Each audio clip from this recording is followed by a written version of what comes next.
Got a little excited. I'm sorry.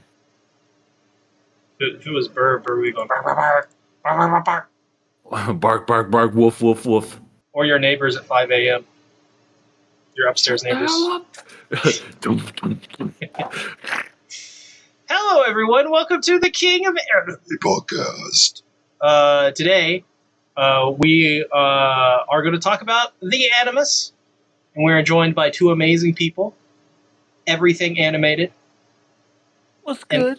And Satsuki the Savage. Salutations. Indeed. Yeah, we got a big week this week. No Noko-tan. No Echidna's Gauntlet. I was sad. Can I say something, because I seen like two people confused about the community post Saturday. So the real Echidna's Gauntlet experience. By the way, it's never coming back. By the way, I love the fact that you posted it as LeBron James doing the decision. Yeah. So like two people had this confusion.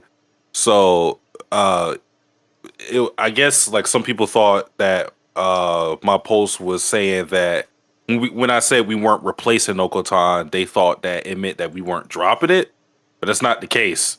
It's still getting dropped.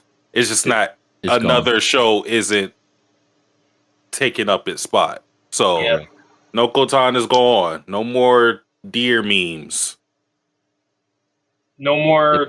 What was her Mimbambe? What was her name? Hashima Bambe. I don't know. I don't remember what the. Are you saying like a basketball player? That sounds like a basketball player name. I don't know. I don't know what the fuck. Bashime. Atumba. Bashime, Not that's what it was. House. No. My mic doesn't sound right? Oh, no. Uh-oh, hold on. I have it's to hear doing the the live webcam. version. It's doing the webcam mic. Hold on. Oh, yeah. Yeah, you sound like you're talking into a tin can. Oh. Okay, here we go. I think it's better now. Let's hear it. I think it's good. Oh, yeah, it's a lot better. Yeah, sorry. That's the final thing I needed to change. Now, KOA If it's not is on back the to left normal. side, it's on the... Thanks, Decrepit Storm. I appreciate that. Also, hello, Trayvon and Decrepit Storm. How you guys? Are we going to wait for the answers? Yeah, we're going to wait for him. Can we talk about the shows that we watched, or do you want to dedicate a section? Oh, we could do it like after Midori days. Okay. That would probably make the most sense, right? What do you think, Satsuki? Uh, You just want to do it now? Yeah, I guess so. Have it be the intro and then do the intro? It shouldn't be too long for me. All right then. Well, before we get into it, I just want to say, leave a like, share this podcast out with your friends. We're trying to grow. We're trying to get to 1,000 subs, because if we get there, then we get to solve world hunger, and we become more powerful than Megatron, and we can defeat him. As well, Patreon, patreon.com/King of Anime. We got a whole bunch of just slew of upcoming stuff. You definitely want to at least click the link and make an account and follow us. At least. So you can see what's going on. Just at least. Also, as well, we have a Twitter, King of Anime Pod. You can go there. You can click on it. You can look at it. That's okay. But you can't touch. Seems like there's a lot of things we can do. So what can't we do?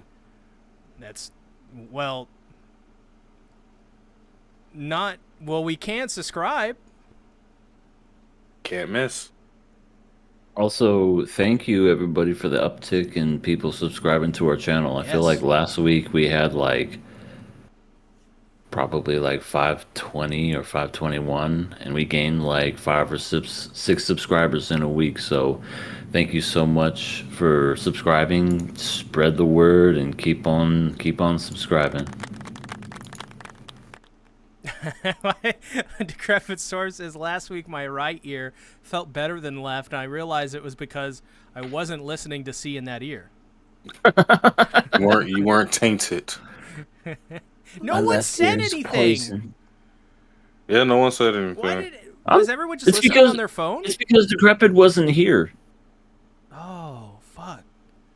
If he was here, he would have told us right away. Yeah, John wasn't here either. We gave him the day off. John. Fuck. Oh, John. Damn, we shouldn't have done that. That's my Yeah. fault. Anyways, we should go ahead and just go ahead and get into the Echidna's Gauntlet 2.0 Redux. One of the greatest inventions ever. Came back and we killed it.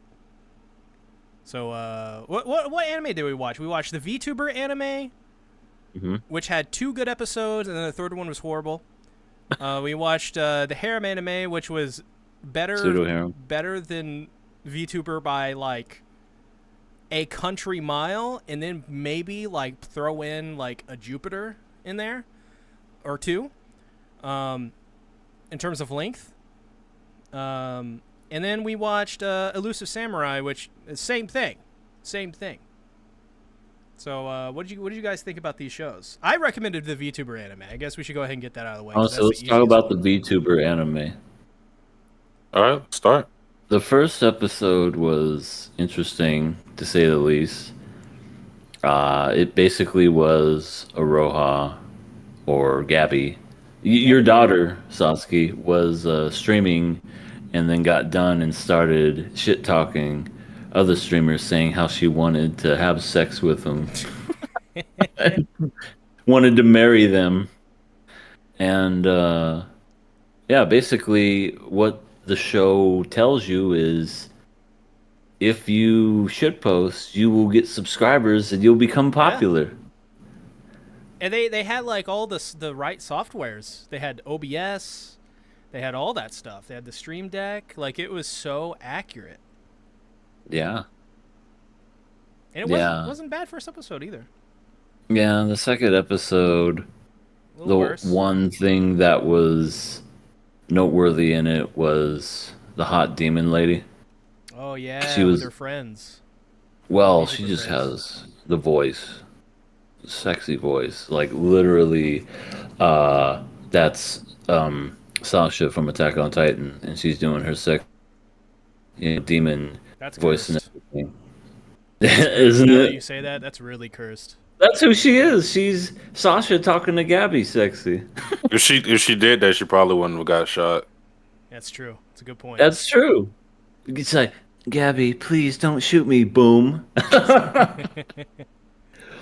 And the third one was disgusting sex jokes. The third one, that girl wanted to do our main character, basically. She's just like, let me stick it in you. The Q-tip, I mean. That's literally what she said. That is literally what she said if you didn't watch it. Let me stick it in you. I think she yelled it, right? I was so confused. I didn't... This is a horrible episode. I'm just confused by how this world works. Like... The world itself is confused. Well, because they're dressed up like their characters and they walk out into the real world as their characters. Yeah, that's what I thought was interesting. Because... Yeah. Oh, you go. You know, and then everyone else is just a flat piece of paper. Yeah. I thought that was cool, though. What did you think, Satsuki? I mean, that concept itself was, fine enough. But, yeah, I was weirded out by the whole... Because the whole thing of a VTuber, and I'm not saying you can't look like your model, but the whole thing of that is to be, so you could, still have a model that people like and fall in love with, and you could just use your voice alone, but everybody matched their character model, so that was weird to me. Because normally I don't think you would see that. Because if I looked at everybody behind their VTuber models, I don't even think half of the people would look exactly like their VTuber models. Absolutely not, especially Hollow. Especially Hollow. Yeah, maybe the bigger ones probably look more like their models, but I don't know. Yeah, I wonder how they actually look. Yeah. It was just interesting because when I saw her walk into the store to get more, I guess, lemon seltzer beer or whatever the fuck it She's like was, an incredible lightweight. She basically I was drinking the equivalent of I'm White there. Claws. It looked like White Claws because it was like a lemon seltzer alcoholic beverage, and they were like $1. I'm like, Ugh. where does this exist? Yeah, I don't think that would taste good if it was $1. I'd try it for $1. I'm not Yeah, gonna lie, yeah, I that wouldn't pass it up. it is $1 for probably a lightly alcoholic beverage. Yeah. It's not the worst thing that you can have. That's a Oh $1. no. Oh, definitely not. Neon, hello KOA. Hope you guys are doing great. Hope you're doing well too, Neon. Yeah. Hello, Neon. Decrepit Storm says, "What about John's gauntlet?" That's a good idea. This is the new one, John, take John's notes. Gauntlet. Yeah. So I guess that was VTuber the anime, because Yeah, wasn't it was interesting, kind of funny in the first episode, a pleasant surprise, and then it kind of has denigrated itself into being pervy VTuber humor, which I guess is par for the course. The most recent episode, Burb showed me a clip, and it was like the main character has like a mommy fetish. So she goes up to a VTuber and is like, "I'm gonna make you my mommy, and then you'll become my mommy, and then I'll be your mommy, and then we'll give birth to a baby girl who will become a mommy, and then they'll like it was literally like that." And I was like, Yeah, "What? This is I, weird." I think the humor really hinges on it hinges on the contrast of first and foremost like the cute VTuber model saying these obscene and vulgar things, um, and especially it coming from a woman. Like you wouldn't expect a woman to say this type of stuff. So I think like once you lose that novelty and you kind of just accept that that's their personality, it doesn't really hit the same after that. Yeah, it's another clip. It's another clip show, kind of like Nokotan. yeah. Just watch clips, you'll be good. And I'd say the clips are pretty fun. So, Yes. More sexy demon. ugh. The fact you said Sasha, just I don't know, something about that. It's her voice. His voice.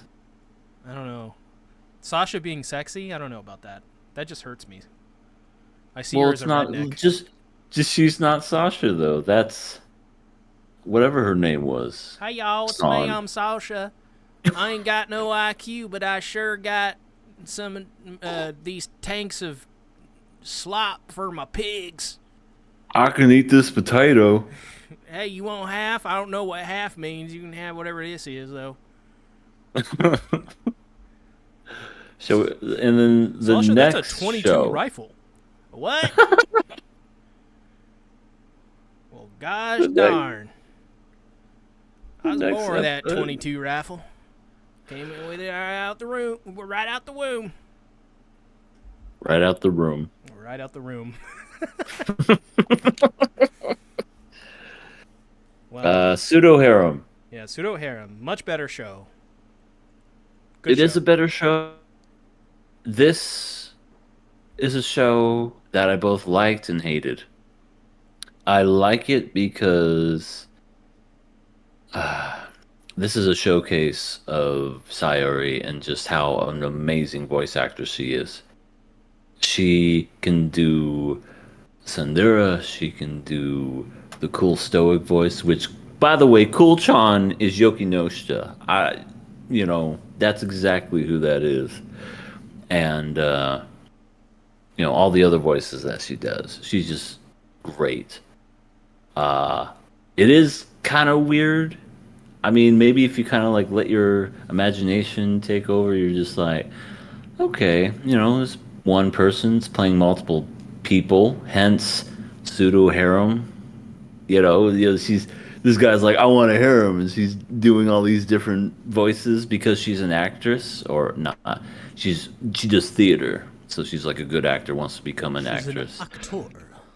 She's an actor, but I like the first two episodes. The third episode made me want to punch the wall because it suffers through the same bullshit that everything else when it comes to romance does.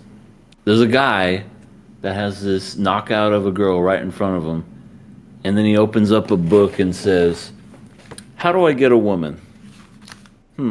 How do I get a woman?" You have someone right there. Yeah, I didn't even think about that. I was just kind of, I don't know, maybe I'm just so used to the tropes when it comes to slice of life and harem stuff like Yeah, that, or I I'm just know. so tuned out of it. So it's impressive that you caught on to that. Yeah, I noticed that.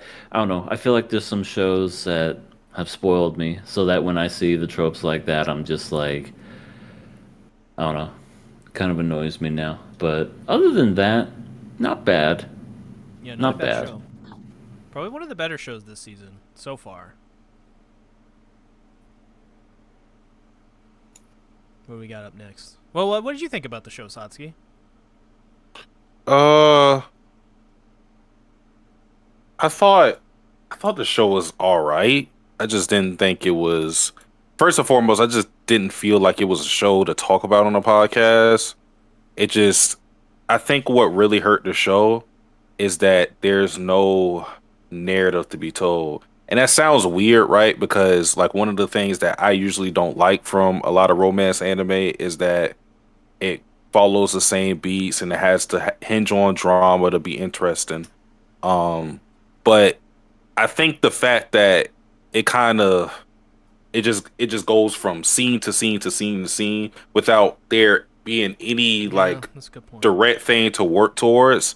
Because one thing I found myself not liking was that I don't really feel invested in the relationship between the two characters. Like I thought the two characters were fine on their own. I just didn't find myself really caring about where it went because I didn't feel like it was much focus in the actual relationship portion of progressing that.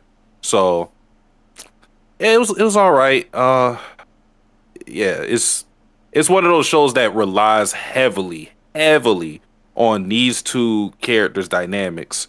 And if you don't really like either one of them, or if you feel like their dynamic is weak, then the show kind of falls apart. Yeah, that's a good point too. Um, I don't know. I I just felt when I was watching the show, I thought the first episode was the weakest, and I felt the other two were stronger. But based on what you two guys have said, yeah, I think I may agree with you guys more. I think maybe I was just so relaxed when I was watching it. I was like, yeah, man, this is cool. You were stoned. Rad. No. This is an anime for stoners. Hey, Pseudo man. harem. Hey, he's trying to form a harem, man. That's like rad. You know what I'm saying? He thinks he's Brad Pitt.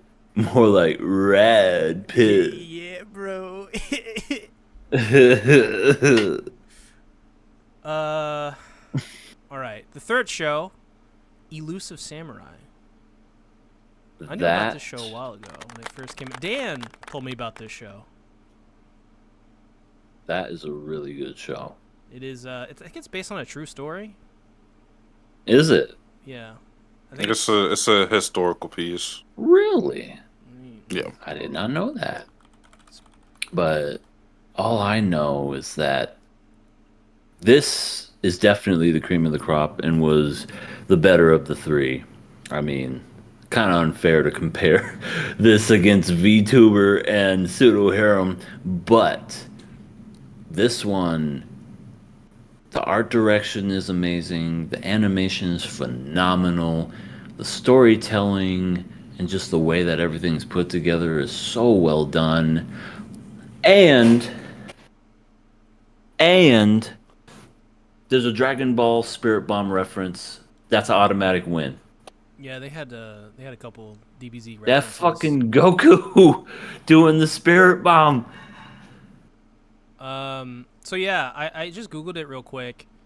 Elusive Samurai is based on the life of Hojo Tokiyuki, who died in 1353. He was a samurai of the Hojo clan. Spoilers. Yeah. What if I wanted to see him grow up? I kid. Okay, well, I don't know. How do you know what year he died? Or how do you know what Well, age he is? What am I the saying? fact that you told me he died, like, now I know he's losing gonna my die. mind. I'm losing my mind. Listen, I don't know what's going on anymore. Hello, QRW6. Yeah, no, the only thing I didn't like about this is that it felt like they were kind of shipping the kid with Gojo for a second, which, by the way, main dude voiced by Gojo, in case you didn't obviously hear that. So I didn't know what to think about that. I don't know. He was like kind of like there was moments where he was blushing at him. I was like, what? I don't know. I don't know about. I don't think so. I think they show him as very weird and eccentric. He's definitely but- weird and eccentric. But I don't think they were doing any of the. Because I remember when I didn't know about the show, but I seen people talking about a screenshot of the show. So like one of the things that like you made a reference to it. See, so like that one scene where he's like, because I think this is after he's like running away from the people that now know he's alive, and then he's like hanging on to him, and then he's like looking at him, and he's making that blushy face. I remember on Twitter like that being this weird thing where somebody had that screenshot and was thirsting over him. Oh my god. And I don't know if they seen the show. Like, I don't know if they just gotta grab the screenshot. I'm hoping it's this that they grabbed the screenshot, didn't know what the show was from, didn't know the age of the character.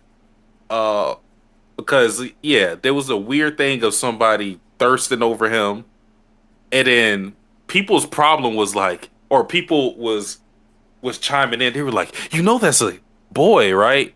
And I'm like, that's not the issue. I was like, the issue is like 8. Yeah. Yeah, the fact it's a kid. Yeah. When Dan first showed this to me, I was like, I myself was like, is that a girl? And Dan had to go, no, that's a dude. Yeah, I thought the same thing whenever, he was like running doing his thing. Then when they were talking to him, I'm like, oh, okay, this is a boy. The long hair always throws me off in the voice. Yeah. I like the opening for this show a lot. It's fun. The opening and ending is really well done. It's very like this is a show I could see myself watching.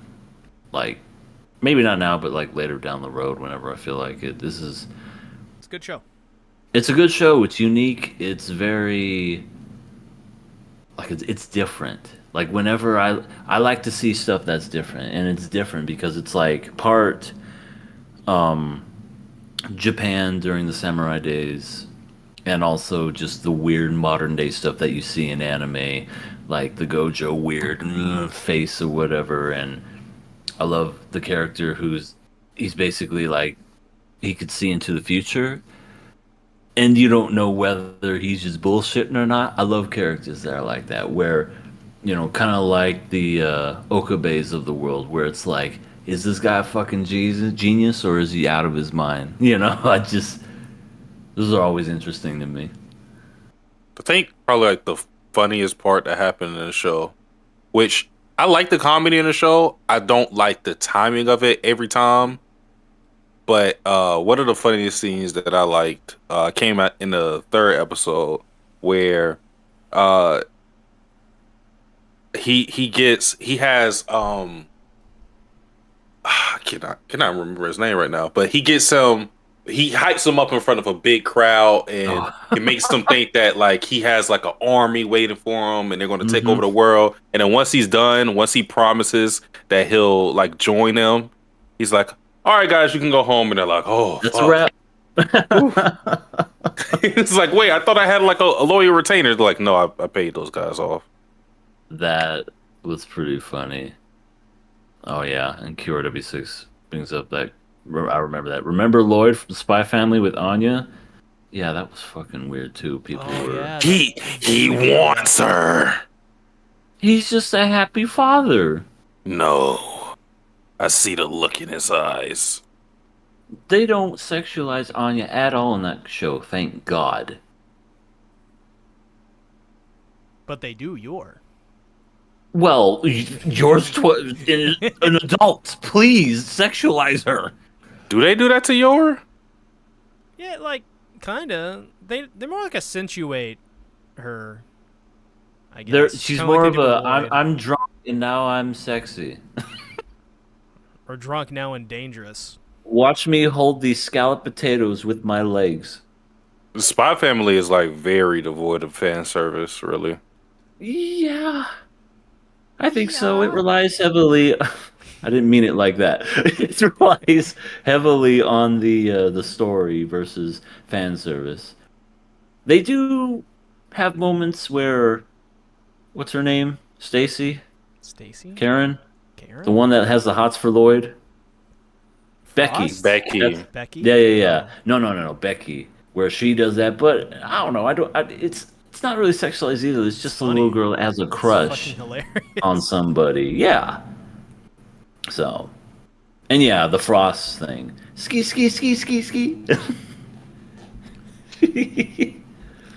Anyway, but Elusive Samurai is the best one out of the three easily, and Yeah. just really good show. Maybe one of these days I'll finish it. Yep. Same here. I don't know if because we were kind of watching it in the server, but I don't know if we'll continue it there because we have it in like 3 weeks. So, let's go ahead and let's get into the news. We got something that will give you the blues. Now let's get ready for the KOA. It's Miracle! All right. I'm so happy to say this. Oh, everybody I stand. can't wait for the rant. Can we rant Here about we it? go, baby. Here we go. The demon is dead. Gege, your time is up. JJK, Jujutsu Kaisen, whatever you want to call it. Boo Boo Kaisen. Guys, The manga is to end in 5 chapters. Your time is up. September 30th. And I feel like I should just talk about it like cuz it's like a bundle package. As Jujutsu Kaisen comes out, the real mangaka comes in, Yoshihiro Tagashi. October 7th, coming back to Shonen Jump. The real god is here. It's Okay. like Tagashi made a stipulation in his contract. Like, I'll come back once you get those 2 little runts out of Shonen. Like, once you get Horikoshi and once you get Gege out of there, Yeah. then I'll come back. Yeah. After the horrid ending of MHA, that was so generically generic, and then Jujutsu Kaisen, which is probably honestly, he's fucked. He's got 5 chapters. I don't know if anyone knows this, but they're in the middle of some shit right now. Oh, He's going to be able to end the current conflict well enough, so that should be fine.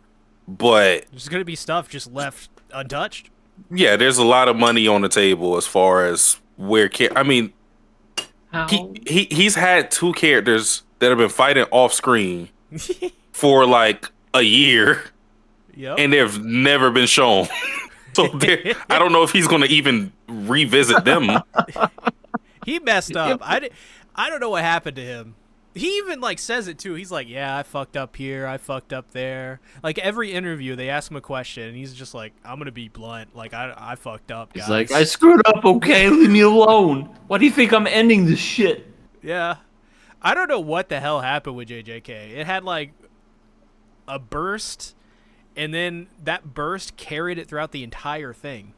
I almost feel, and I know we've talked about this dozens of times on the show, but I feel like the man just tried way too hard and was trying to be way too, I don't know if the word is edgy or just like surprising or unique, but it was just like Edgy he for was sure. trying too hard. He had something good and didn't need to do too much with it.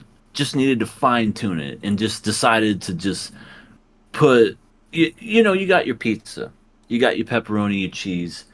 It's a perfect combination. He decided to add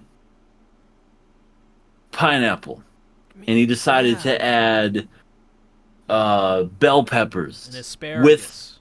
it's fucking pig intestines on top of it, and just like what you had was already good. Yeah. Why did you add all this other shit? Now it's ruined. That's JJK in a nutshell. JJK should have been the Fury Road of anime. It should have been just Oh, one fucking straight shot of just action and fights and no story. Just people fucking punching each other really hard. But If it got convoluted. it feels to me, because when we were watching season 2, Shibuya, and I remember when this came out, when this was just manga version, and people were talking about it, and people were calling it that arc a modern classic. And I didn't read JJK at that time, but after reading it and watching it, even though I enjoy that arc and I could kind of understand why people held that arc in such high regard, I think that arc did not resonate with me that well because there was an obvious piece missing, like QRW6 said in the chat. There should have been arcs before Shibuya. There's, I don't want to hinge on this for too long, but it's like with Gege, the feeling I get is that because he talks about his influences, he talks about like Bleach as his influence. I don't think he ever marked Hunter x Hunter as one of them, but it feels like he admires certain aspects of shows that he likes, and it kind of bleeds through his manga.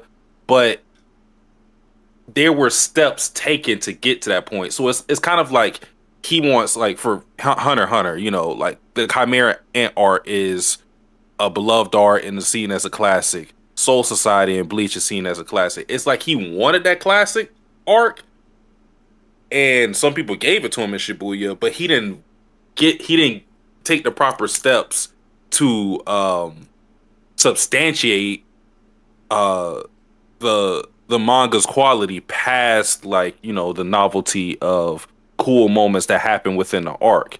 And I think that's where JJK fell off for me, because it's a lot of cool shit that happens, but I mean, now we're getting to where we are now in this with 5 chapters left. I don't see how this is going to end well. yeah. It should have been a lot more in between for us to care more about these characters, explore a lot of things that we didn't explore, because it felt like towards the end things kind of just fell to the wayside and it wasn't important anymore. Yeah. Yeah, I honestly think he's just ending it because he knows how bad he screwed up. I honestly, there's a very famous quote from him where he's like, I have the entire ending plan out. I just don't know how to connect the dots. And I think that's very apparent. Yeah. Yeah. So I honestly give this guy a couple years, give him a break, because he seems like he's beat up physically over just the making manga. I want to see Akutami kind of redeem himself eventually, and I don't know how he does that, but because it's like Satsuki said, there should have been things before Shibuya. Shibuya should have been like one of the last things you see. Not one of the first. So maybe this is just a big learning experience for him all around, and he can... Isn't he still really young? He's very young. He's very young, yeah. He's also friends with Fujimoto, and some people say he is Fujimoto, which... Who is that? Creator of Chainsaw Man. Okay. There's a joke that people say that that Gege Akutami doesn't exist, and Fujimoto made Jujutsu Kaisen under a PID name just to troll everyone. Interesting. Yeah, it's a funny joke. But I don't know. I mean, I don't know. The Griffin Storm, he comes back in a few years with the JJK. Oh God. Yeah. I can't wait to see all of the people, because I criticized Mei in my season 2 coverage, and I got shat on for it. And I cannot wait for this anime to start airing season 3 and 4, and people slowly start to turn on this series, and they go And back then to they my video, apologize to and you. they apologize. Can't wait. It's gonna be great. See, we're so sorry. We didn't know. You were cooking, man. We just didn't know. We had nose plugs on. Couldn't smell. Their it. sea tactics. Let them cook. No, He's don't let making me that cook. content. Let him cook. Don't let me cook. That's mistake number 1. Oh, come on. You can cook, right? Eggs. That's something. I know people that burn eggs. That's soup. I can do soup. Soup's fine. You put it in the microwave. So about Hunter x Hunter, is this like a monthly return? Is it weekly? Like, is this just for one chapter or one volume? Like, what are we looking at here? Do we know? Hard to tell with Tagashi, but he according to him, he said that he doesn't want to take any more breaks. So Oh, so he's coming back. I wouldn't count on that. You know Honestly, you know what that means? That means Satsuki is back. His channel Yeah. is back. Heck yeah! Woohoo! I can't wait. Videos I still can't watch. Fuck. yeah. So we'll see how things end up. I always just expect one volume from him. So if that, we're going to at least get that. So that's, he's been- that's kind of set in stone. For the last couple of years, he's been posting on Twitter and social media pretty regularly. Yeah, and they're all political. Yeah, he's talking about China and that's fucking weird, but I'm kind of into it, honestly. Should be a fun time though. I gotta finish the 5 chapters I didn't read and then get back into Hunter x Hunter. But yeah, this is a very intriguing arc.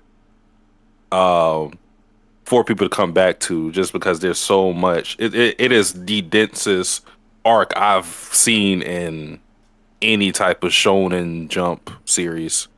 All right, so It's a lot. Hunter x Hunter for KOA. Make it a reality, folks. I have yet to see a single episode or read a chapter. I don't know how to read.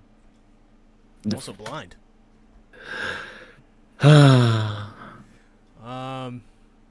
Next piece of news: Dan has a new trailer.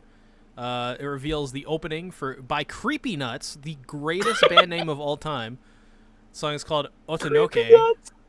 And the ending will be performed by Zutomayo, who did a couple things. I think he did like one of the Chainsaw Man endings.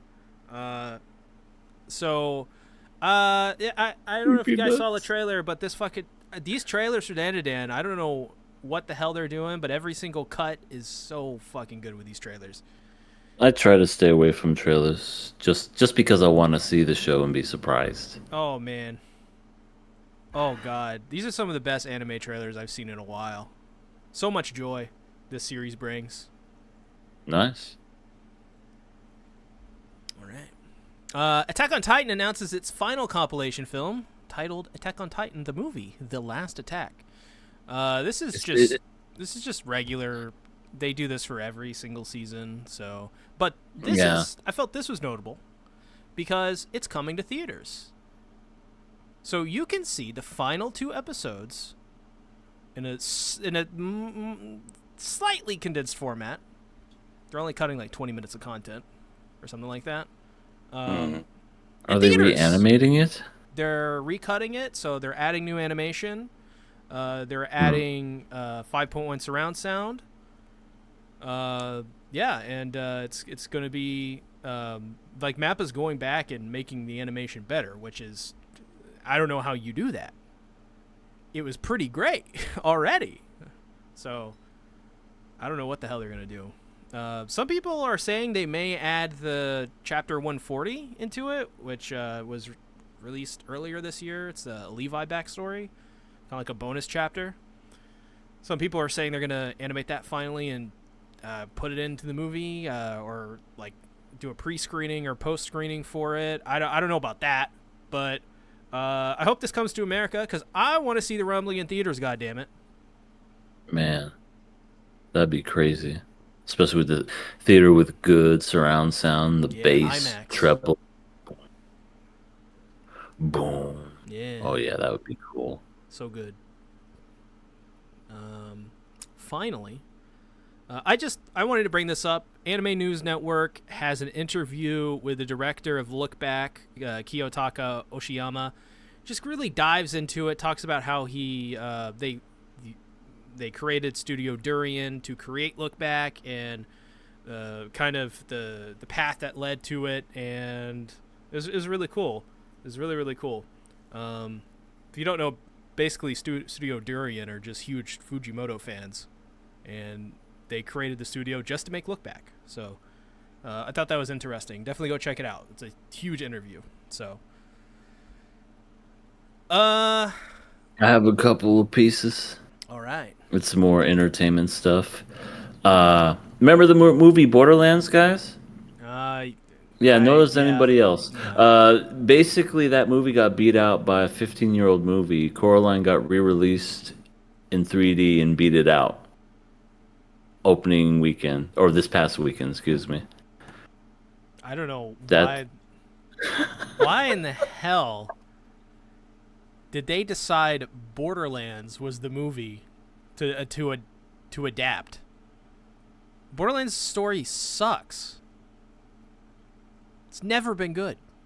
It doesn't have a story. It's just people. It's like Mad Max, but stupid. Yeah, it's isn't it just, well, from what I know from the first game, going around and killing people doing missions. That's it. You just walk around and pretty shoot much the people. story. There's been no story. The second one is funny. The second one's really funny, but once again, it's a comedy. It's a comedy script. Yeah. I don't know. I don't know what they were thinking. I thought that was notable, but and another thing for all you surviving Star Wars fans out there, The Acolyte has been canceled after one season. That's the shock of the fucking year. Oh. So for all you Acolyte fans out there that were really clamoring for season 2, it's not going to happen anymore. Sorry, it's all over. Oh, I'm sorry. I'm sorry, Sasuke. I didn't know you were such a fan. Man, I'm not. I just like when it's made fun of. Oh. So Yeah. I won't be able to see that now. I was about to say I've never seen Satsuki this disrupted since MHA ended. Oh yeah, that one hurt the heart. That was tough. We had to get you through that one. Yeah. So, but that's all I had. That was all the noteworthy stuff that happened. But other than that, yeah, that's it. All right, cool. All right. Let's go ahead, drop right into some Midori days. Midori Days, episode 7, Strength from Heaven. Midori Days, everybody likes a girl in their hand. Oh, Midori Days, Midori Days. You love the show.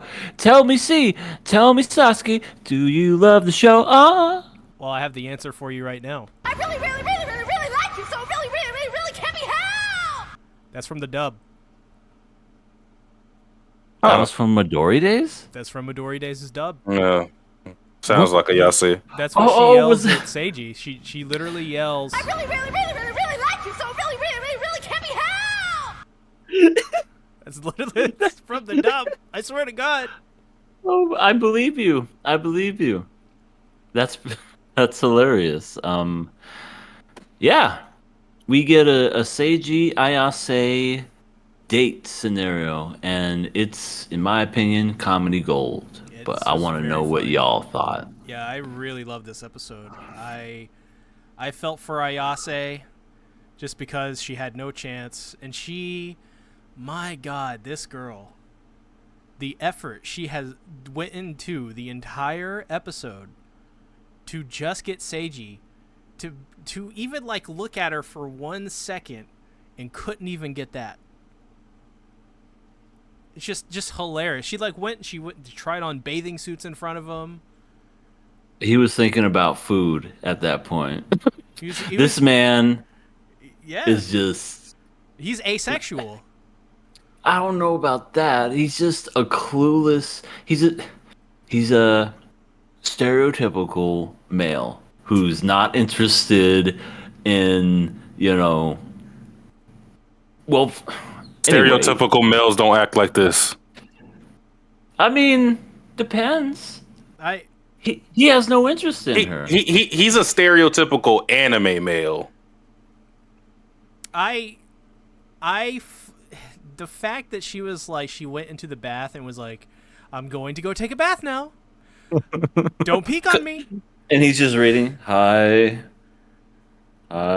Singing out with Midori. Midori is worried the entire episode, like, oh no, she's gonna steal Seiji away from me. And I'm just like, is everyone clueless? Does no one have a clue? Not a one? What is happening? So this episode actually hurt my heart. It did. Yeah. I mentioned this last podcast, but when I was seeing like what was going on with Ayase and Seiji, I talked about like how Ayase made me remember why I used to like Tsundere characters, and it's that also paired with that I used to always like. I mean, this still kind of exists now, but yeah, usually I never really like the main couple that's obviously pushed. And then I usually will like, because they'll bring in another person to have a love triangle or a love rival or something else. And then I'll always find the other girl more interesting than the main girl. And it happens so often with romance series with me. So it's like when I see a Yase, I go, yeah, if I was a kid, I would probably love a Yase and then get hurt that she didn't win in the end. When now I'm looking at it and I already kind of know, like I already know what's going on. You know what I mean? Mm-hmm. So I know like this ain't gonna happen. At least I just don't see it. So I kind of get to enjoy the more comedy side of it and relax on that front. But yeah, seeing Ayase and as he said, the effort that she put in into having Seiji noticed her, I was like, man, this girl here is a dog. And I mean that in a good way. Like the things she did, she got dressed up. She literally studied for this. Like she studied the movie to see which points would be good for her to try this. She tried to seduce him. She invited him over, used her allowance to send her parents out so she would have an opening to be alone with Seiji in her house. What a Cook great for kid. him. I mean, like, this If my kid bought me a fucking cruise, you know what I mean? That is crazy for them to just accept that. Like, oh, thanks for the $1,000, kid. All right, Yeah. we're leaving. Yeah, thanks for the all expenses paid trip to Hawaii. I appreciate you. But yeah, man. Yeah, the episode was funny, but when I say it hurt my heart, it hurt the younger Satsuki's heart. Not really me now because I kind of understand how things are. But if I watched this as a kid, like if I watched this if I was like 13 or 14, whatever, Ayase would have been my favorite character. I would have been mad at Seiji for not noticing her, and then we would have got to the ending where we got Seiji and Midori doing, walking around town being happy, and I would have been sitting there like pouting, shaking with rage, fuming with the rage. Oh, well, yeah. This was definitely a funny one for me. Bless her heart. She just absolutely was just all about trying everything in her powers. oh no, I'm scared. Let me try to wrap my arms around you. And Seiji, first of all, the movie theater, they sit right next to a guy that's fucking sleeping. The guy never woke, never saw the movie. He was asleep the whole time that they watched the movie. You didn't I'm gonna say that realize guy was drunk. he didn't realize he was holding a teenager's hand the entire time. He wasn't awake. He wasn't coherent. He didn't know where the fuck he was. And you The know, movie didn't even start, and he's yeah, you Yum, yum, know yum. how that guy sounds, lightly snoring. You know Yeah. how that sleep is too. That's Yeah. the good sleep. I mean, he may have been dead, for all I know. Like there's a dead body, and they're watching this movie, not concerned about this man's health. But because I remember, like I was rewatching this, I'm like, they're sleeping right next or sitting right next to the sleeping man. But then I was like, oh yeah, that's right. They did the hand thing. That's why. That was the only reason he was there, was for the, oh, I'm gonna hold his hand now. Wait a minute. What are these two bumps on this man's hand? That was also like a time where a grope joke was actually kind of funny, where Ayase is like trying to hold Seiji's hand. She's like, "What the fuck is this? Why is it fuzzy here? What are these two lumps?" That's when he was just like, oh shit, she's gonna find out about Midori. Here, old man. I actually thought she was gonna find out in the end, but it didn't happen. So Yeah. Decrepit Storm puts this episode perfectly. You have to respect the effort despite how ridiculous it is. I mean, it was Pretty much. crazy. She gave it her all, but She- all wasn't enough. Yeah, she tried to trip and fall into Seiji's arms, but she landed into Colonel Sanders' arms instead. That was crazy. And she did a pose, and everybody apparently took a picture and applauded her because that. She got that's the thing you everyone do. else's attention, if you think about it. Yeah. Mhm. And then Seiji is like, "Ooh, not you got food? I'll eat at your place. Oh, but let's stop at the swimsuit place first. Swimsuit factory. Come on, can we hurry this up? Fucking hungry here." We didn't even talk about, she literally trained her body for this as well. Like, she was working out for this when she wanted to pose with the bikinis. That's right. She lost weight to get into swimsuit shape, pretty much. Yeah. Damn. Yeah, she did. Any other person, she would have nailed him. And what I mean is, like, got a boyfriend, girlfriend, whatever. But I thought you meant to like a cross, but okay, that settles things. It works too. She crucifies the man that she's trying to get attention for. I mean, she might as well try. It might work. I mean, I think he'd pay attention then. Okay, I'm sorry. I'll pay attention. God. I would love that if Ayase turns into not a Sundura but a Yandere. She And turns just becomes. she turns into Shion from Higurashi. Oh my fuck. Yeah, she just turns absolutely insane. I will Just not starts do homework. cackling and laughing. Wait, what did you say? I will not About- do homework. That's No, the we wrong don't talk person. about that Higurashi. We don't talk about that Higurashi. And that's not even the right character, but yeah. Yeah, but this yeah. Yeah, that would be a twist. Decrepit And then Storm. she cut- Oh, sorry. No, I would say she cuts off her hand and goes, "Now you can only love me because the girl's on her hand." Oh, that would be so twisted. How would my that God. work? If you I cut don't know. off Seiji's hand, would she still be alive guess and she's walking gotta- around? She's got a heart, right? So Would she bleed to death or would she be okay? We don't know. We'll never know. well. We can't find out. I mean, Decrepit we Storm- can, yeah. Decrepit Storm with another banger says, "I'm not sure who's more dense, Seiji for not getting it, or Ayase for not getting that it wasn't working." It's true. Yeah. I mean, at that point, you might as well put them titties on his face at that point I and mean, see if he does something. You know what I mean? She walked out of her bathroom completely stark naked and fell over and passed out. Or I guess passed out and then fell over. But she didn't even realize she was naked, standing right, like, oh my god. Oh my, poor girl. Who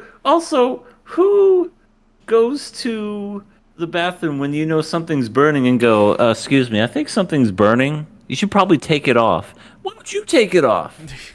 He's polite. He's like, I don't want to touch your pots and pans without your permission. Oh, But I'll grab the picture that you have like hanging in your room or on the portrait in your room. oh Like, yeah. he was reading like a random manga, but like taking the food off the pot was the one thing he didn't want to do. Yeah. She has a creepy photo of him, like blurry in the background and everything. He's like, you got a picture of me. Don't get any ideas. It's not what you think. Oh, I actually like that too. That she immediately went to tsundere mode, just because I felt like the reason why that happened is because when things weren't going, because she even like went to herself like, why the fuck did I do that? It was like the one when things didn't go according to her plan, she defaulted back to the tsundere mode as a defense mechanism. I thought that was pretty cool. Yeah. Seiji helped her up while she was naked and put clothes back on her. Just like Akira did Misaki. Yeah. Yeah. He has to draw the picture now. Yeah. Just he instead of leaving a note, no, he leaves the note and she reads it and everything, but then she flips the note around and it's a picture of her naked. Is this supposed to be me? He really does love me. Oh my god, she would take it as that too. Messiah, you're like she a drew me coral naked. snake. Just like in Titanic. Oh my god. That's great. Yeah. This is a great moment. Yeah, I guess the last thing to talk about is Seiji and Midori's moment of her just going woo, woo, woo, in the wind, and then the fountains come on, and oh my god, it's love, baby, love. Whatever. Old Satsuki's coming back. Younger Satsuki's coming back. I see the furrowed brow. No, I actually thought that Midori, like, even though she wasn't the focus, I thought Midori was good this episode for the pure fact that although she realized what was going on early on, obviously, because everybody's not as dense as Seiji, she didn't do much to impede it other than when she like freaked out at the scary movie. And even then, that wasn't like an intentional thing. I just like that because they could have easily made Midori like muck up this whole date thing, and we would have lost out on so much of Ayase's efforts. And I think it would have been understandable on Midori's part doing something like that, like trying to sabotage things, but it doesn't really fit her character. So she kind of just sat back and let things play out. And she even, commented on like her respect for Ayase. She sympathized with her because she's like, oh, yeah, this girl is trying hard. I don't think I've ever tried that hard to get Seiji. Yeah, she's a sweetheart. She really is. Poor gal. I feel like she said that a few times too. Ayase, I'm so sorry. Well, I will play this in memory of Ayase's love. Love lost. I really, really, really, really, really like you, so really, really, really, really can't be helped! Can't be helped. Can't be helped. I do love the not flashbacks, but it's just like her memory of like imagining what things would be like, and it's like an old 80s, 90s looking manga and cartoon or anime. The shoujo manga. Yeah, I love those style. Just something about it's just really cool. Well, is that it for Midori Days, episode 7? Yep. That's it. The next episode is pretty much filler. Did you see the part after the credits, Satsuki? No, I didn't. Okay. The well, preview? yeah, the preview. Did you see? Oh wait, no, you don't watch anything. No. Yeah, it's pretty much filler. I don't know. Maybe we can make it into a 2-for-1, but I don't know. I guess We'll see. we could see. We could see.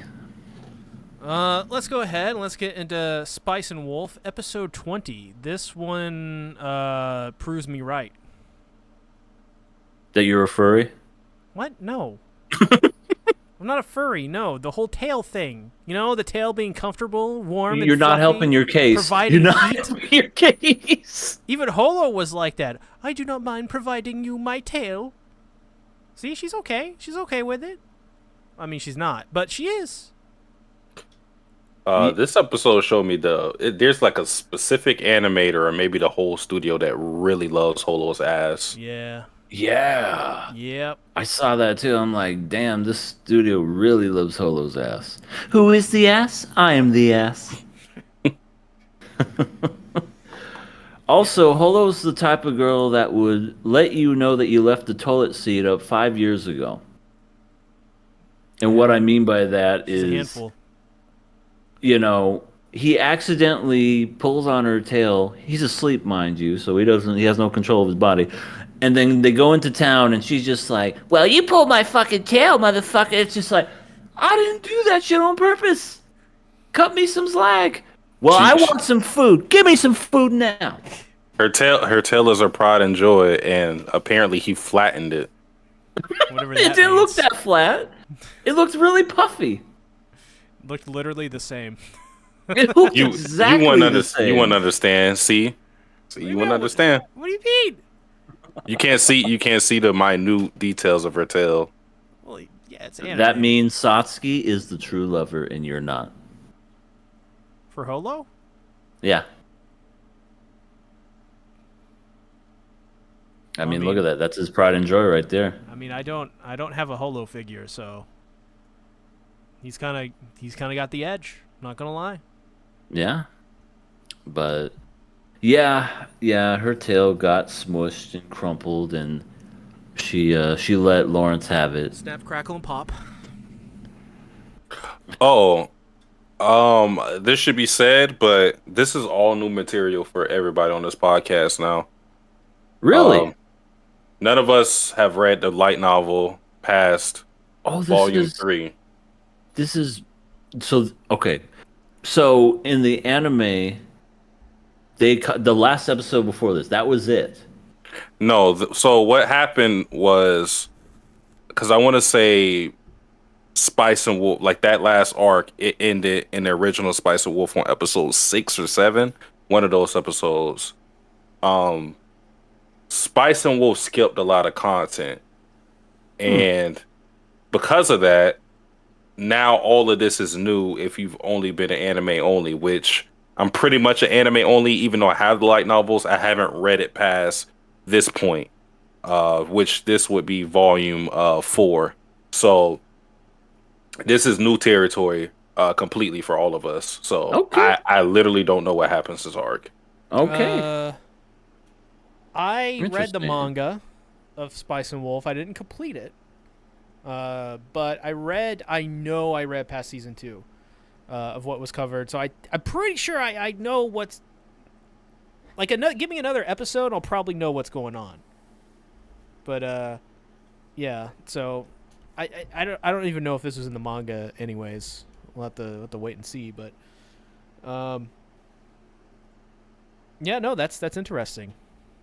I didn't know that. I didn't know they skipped content. I mean, I haven't recognized anything for a while, other than maybe the first 3 or 4 episodes. But other than that, yeah, this is all new to me too. But that's good to know. At least we're all in the same boat now. Sasuke's not going with his glasses and the middle finger, just doing that and going, as it shines. Yeah, as let it me tell you about shines. this episode. Is that how I look whenever we're watching Someone- something I already read? Someone should take a screenshot of you, Satsuki, and like overlay like the super bright lens?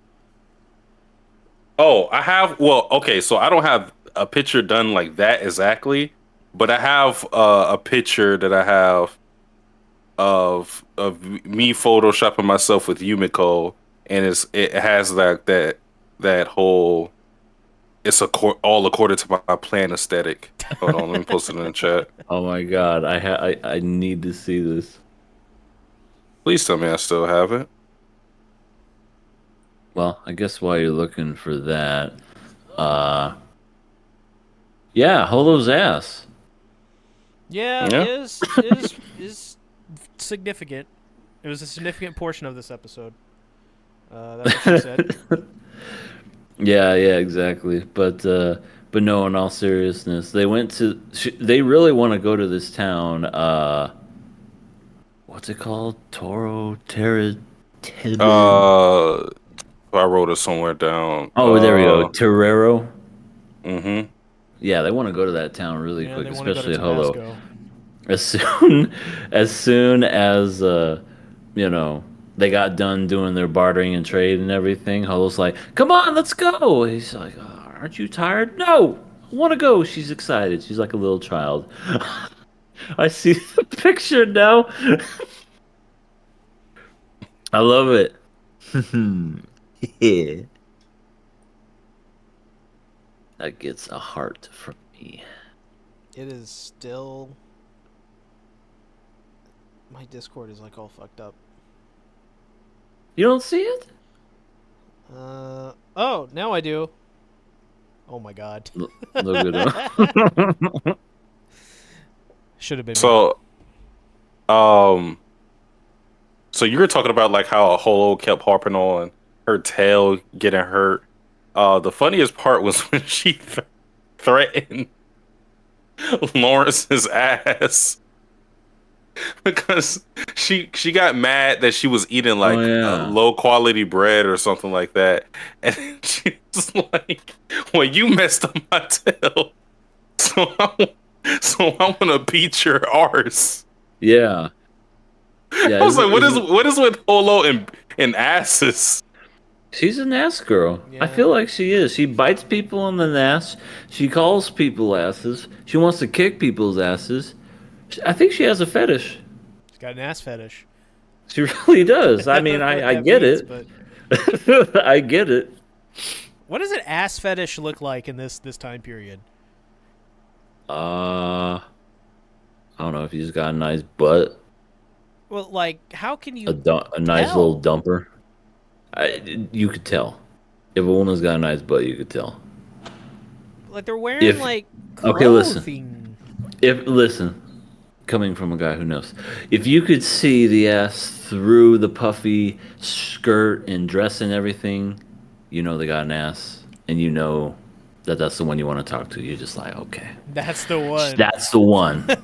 When you could see it through the puffiness, you know that you got a challenge.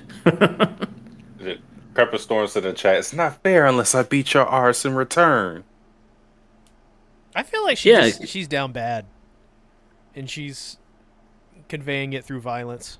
She is down bad. She's talking about wanting to do it, and she likes seeing his face, and Yeah, this entire episode was just her flirting, pretty much. She was a lot more. She was a lot more passive this episode. Ball and chainy. Wifey? Very She was wifey? No, I'm gonna go with what I said originally. Passive. Okay. She was a lot more passive this episode, like because of course, like after we got done with the whole, Lawrence, you left Tail- the toilet seat up again. after we got done with like the tail gag, she like she was being real flirty, like when Lawrence is like, "Hey, you better have the clothes folded and under you, but when I come back," and she's like, "But what if I don't?" And he's like, "Well, you're not going to get any good food." And she's like, "I know you're too kind to do that." And then he's like, fold those damn clothes. And leaves. Pretty much. He's like, I can't win with this girl. She literally has me by the balls. Like Ric Flair at the second portion of a match. Yeah. After he tries to climb up to the top turnbuckle, which he's never succeeded in, always goes to turn. I'm like, here comes his balls. They grab him and then they throw him, and he's just like, every time. She, Yes. it feels like you could see how their relationship grew from the last arc. Yeah, For sure. there's definitely progress. I really enjoy their whatever. I don't even know what you would call their dynamic. It's like flirting, business, like a secret. It's so much different stuff, and I think that's why it makes it so fun. Yeah. I mean, this episode we saw another couple. Oh yeah, the nun girl. So yeah, we are introduced to two characters. So the first character we're introduced to, I think his name was Evan. Let me see. Yeah, Yeah, Evan. So he was the miller that we saw on a roll who's like, "You shall not pass." And then Lawrence talked to him, and then Lawrence is like, get the fuck out my way. yeah, he's being all creepy and too overly friendly. And And Holo was like, he was not paying attention to me as much as you. she did say that. But yeah, so we saw him and he was kind of weird, and then later we see Elsa, who Your girlfriend? wife, Why? Excuse me. but not that Elsa. We see Elsa, who is a priest, the priestess for this village, and who's currently in charge of the church, as the previous guy, the father, had died. So we know that about her. She has information that Lawrence wants, as does the village head, but they're not telling him for whatever reason. So that's like the plot point that we're going to hinge on later with this arc. So yeah, they're not telling him anything, and this the whole village hates him because he walks in there. He's like, "Hey, everyone," and everybody's like, I'm gonna start pouring some water. "Give me my pitcher." I don't know what's wrong with this guy, but I feel like I want to throw water on him. Hey, pitcher guy, we need you. Hey, don't come back! Don't come back over here. I got something cold for you. Oh, you do? Okay. Then just. I didn't think it was that. But so yeah, and then later in the episode, you see Elsa and Evan. It seems like get together in secret because they're Evan like rushes towards the church. By the time it seems like everybody in the village has packed it in and everything, so they have like some relationship going. I don't know where we're going with that exactly, but to me, what seems to be set up is that Evan is disliked by the village because Holo has already kind of sympathized with Evan, being what we learned about Millers from Lawrence, that they collect taxes and everybody reluctantly, pays the fee, and they had to honor what he does, but at the same time they don't really like him. So he's kind of like on the outskirts of the village, and the village doesn't like him, and he likes the priest from that village. So there has to be conflict going on there. And when you find out that these two are in a relationship, or possibly in a relationship, that that makes you go back to the moment where he's being overly friendly with Lawrence. And now it makes sense, because now we know that he wanted an excuse to go back to the village, because he was supposed to be running the mill. So now we see why he was so desperate to talk to Lawrence, because he's a traveling merchant going to that village. He just wanted to see his girlfriend. Yeah, it was so sweet. They saw each other and they hugged and embraced. And then Lawrence was like, nope, close. Yeah, he's like, I got human decency. And then Holo was like, I don't have that. I'm not a human. I don't have that. I want to see all the tongue. No, it wasn't no tongue, but yeah, It could have just. been. I mean, it could have been. You know, they're of that You age. don't know what those holy people be doing behind closed doors. I know what those holy people be doing. They ain't so holy.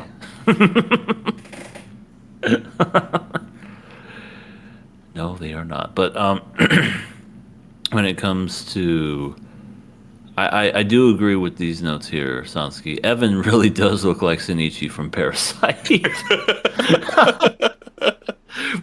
Or as like a soon as, Hunter character. as soon as you say that, I'm like, yeah, I could see it. I could definitely see it. Yeah. Yeah. This town looks almost like the town from Resident Evil 4. From the very beginning, when you start up, everybody's so happy and like it's just a small town. All we need is a bell, and for them to go, Lord Sadler, Lord Sadler. I'm kind of scared of what's going to happen because, It's a cult. well, whenever you get these small towns, what's always a theme when like this is when that point is expressed is that when you have a small town, that means everybody's tight knit. That means word travels fast. Everybody knows each other, and it usually means that they aren't too receptive of outsiders. So, now that we know what we know about Evan, he's probably going to be someone that has to work with Holo and Lawrence when whatever happens in this village happens. Because when Lawrence was talking to the village head, in the middle of the conversation, they came knocking and they came to the village head with urgency and they had something to report to him. We don't know what that is, but I would imagine that it's going to tie into whatever happens to Holo and Lawrence in this village. So, yeah. Don't know exactly where we're going. Kind of feels weird after all this time, knowing what was going to happen in the show, and I'm kind of completely lost. But I'm interested. Yes. Now don't be cheating and read ahead. Hey, don't look at them. Hey, don't you go there. I see you. No, wait. he's it. But I think that was pretty much it. Long and the short of it. Yeah. Yeah. It's like they had to go to this place to go to that place and talk to that person who's going to lead them there, and they're going to be led there so they can find out about Yoitsu. So, yeah, that's what we're doing right now. This is a video game mission, pretty much. Yeah. You gotta go here to find out here to go to this place. The escort mission. Well, let's go ahead and let's move on to the next show. Oshi no Ko. Episode 7, Season 2. This episode was really freaking good. Why is Oshi no Ko so freaking good? This is maybe my favorite show besides literally every other show we're talking about. It's pretty good. It's definitely it's better than the first season, and it's just outshining what it had already done It's previously, like season and one- just doing it better. Season 1 cannot even compare to this. It's like such a like after watching season 2, it almost makes season 1 obsolete to a degree because it's so good. Yeah, it's necessary, but yeah, I feel what you're saying. Can we talk about Akane and how great of an actress she was this fucking episode? Yeah, she's No, very you good. talk about it. You talk about it. Yeah. Okay. Somebody put something around him so we don't see this man's face. Yeah. I love the story. I love how it kind of showed why she hates Kana. And yeah, Kana is horrible. No, she's not horrible.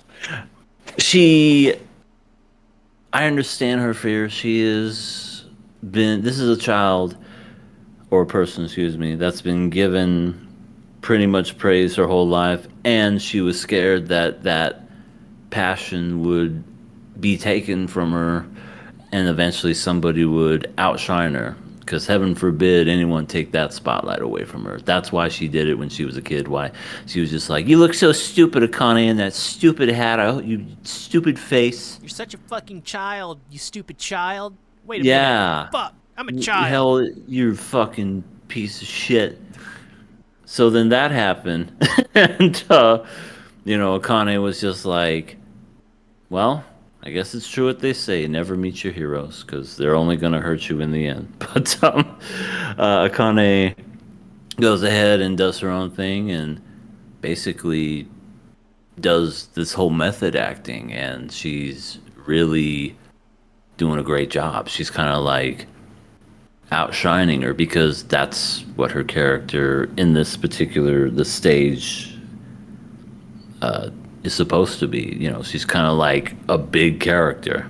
So yeah, that was cool. I really enjoyed Akane's triumphant sea. All you Kana fans can suck it. No. Hey, Okay. Sea Tactics, you're the only one who cannot suck it. No. You have that one GIF. I give you passage let me bring it because up on the stream. no, please don't. You're gonna show the stream? Yeah. Oh my god. Okay, well, everyone in the stream, just enjoy this GIF for what it is. That's all you need to know. But other than that, yeah, good animation, nice dynamic. I enjoyed it that whole thing wholeheartedly, up until kind of like the end when it was just like Kana was just like, I don't want to do this anymore. I'm just gonna be melodramatic and depressed. And Akane's like, I don't want to win like this. It's like it's not about winning or losing. You gotta act. You gotta be the better person. But I don't know. I thought that was kind of weird. Yeah, I really liked the scene where they're in the middle of the play and Akane kind of like she just understands how to act. Mm-hmm. How to word this? Like not act against her, but act. I don't know how to word this, but basically act against her. And I felt like that was such a kind of like just like a fuck you moment. Like, nah, bitch, I'm good at this. I'm really good. Yeah. And I've always been better than you. That was such a cool moment. Mm-hmm. I loved it. And by the way, animation, oh, so good. Art design, oh, so good. The eyes in this episode were so expressive, especially the flashback scenes when they were kids. I mean, just so incredible. So incredible. I thought the scene was like overly dramatic. I think it was too dramatic to a degree, but I think the pure acting chops of those VAs and combine it with the animation and art direction. Oh man, that was so great. So great. I loved it. By the way, I have the GIF up of Kana. I see it. She's looking on that grass. Her whole life's on Cinemax. She's I don't know what she's licking. She's licking all the coke. Well, what'd you think, Satsuki? Yes, what did you think, good sir? Horrible episode? Great episode? Message to Kana Uh-oh. and all her fans. Uh-oh. That's me. Because we could talk about the character interactions, we could talk about the story, we could talk about animation, anything. I'm here for agenda. Agenda. Agenda. Agenda. Agenda. Agenda. Agenda must be upheld. Kana, what I seen from you was by far the weakest move I've ever seen from a superstar. Kana Arima. You sat here and you were talking to us like you were Michael Jordan, like you were LeBron James, like you were Shaquille O'Neal, like you were Kobe Bryant. And when the time came, when you had the platform, when you had the stage set for you to show that you were LeBron, Michael Jordan, Kobe Bryant, Shaquille O'Neal, Hakeem Olajuwon, you shrank in a spotlight. The stage was set perfectly for us to have Akane and Kana, mano y mano. It's the intensity. This has been years and years and years of buildup, resentment, hatred, admiration, hate and love, same side of the coin. Where were you? Where were you, Kana? Because I didn't see Kana on that stage. You know what I saw? A fraud, a mimic, a shadow clone. That wasn't Kana. And Akane recognized that. That's why you saw what you saw at the end of the episode, because she realized that she wasn't going to beat Kana. She was going to beat this fake mimic support character. Kana, Arima, you are a DPS character. You deal the damage. You are the star. You are not a support character. That's what Akane has been trying to say throughout this episode. The Kana she fell in love with was the Kana that we all should have fell in love with. The DPS character, the one that wanted to shine, illuminate everybody with her presence, not shine the light on others. You think we give a fuck about Melt? You think we give a fuck about Kamoshida? No. You. And it's time you show up. And the fact that I gotta sit here and wait another episode and wait for Akane to boost you up and Aqua and her to work in tandem to bring out the true you should be ashamed of yourself. Yes. And I say that not as a fan, but as a supporter of the true Kana. So, PSA, you're on Fraud Watch. You are now on Fraud Watch. We want the real Kana. Is that the straight fire that Sasuke was spitting? Is that what I hear? Yeah. Yeah. I can't put it any better. Well said. I agree. She talked all that shit. What was she doing? Oh, you're a fan of me? Oh, I'm going to show you how good I can be. I'm ready to fight. And then when Akane went ahead and showed her what was up, I can't do this anymore. I'm gonna cry. Shut up. Get up off the ground and I don't know if that's a fire. I'm not trying to do a hot take or anything. I'm just saying, if you write checks that your ass can't catch or whatever the fuck that saying goes. Ass can't catch. That's a good one. Whatever the fuck the saying is, you know what I'm trying to say. Your ass can't cash. Then all of a sudden, when somebody calls you out on it, like that's all you're gonna do is just kind of whimper and cry and make it's almost like she's trying to make Akane feel bad for her. Oh, I feel so terrible. Shouldn't. I mean, when you set yourself up like that and talk all that smack, you have no one to blame but yourself. I understand where it comes from. It's from her insecurities and her fear of being a child actor and forgotten. But at the same time, it's put up or shut up. You got to back up what you say, or you're just gonna become yet another statistic of. Remember that one kid from that one show all those years ago? Yeah. Whatever happened to them? So, so, Stop with the fire. so, do you want like the real Satsuki take now? Like now that the wrestling promo is out of the way. I want you. I want you in Hell in the Cell. I want you on my 24/7. I better not rip this. Your t-shirts are too Yeah. tight, Billy. I'll see you at Super Brawl Saturday. Yeah, I want the genuine. A man Satsuki pulls up.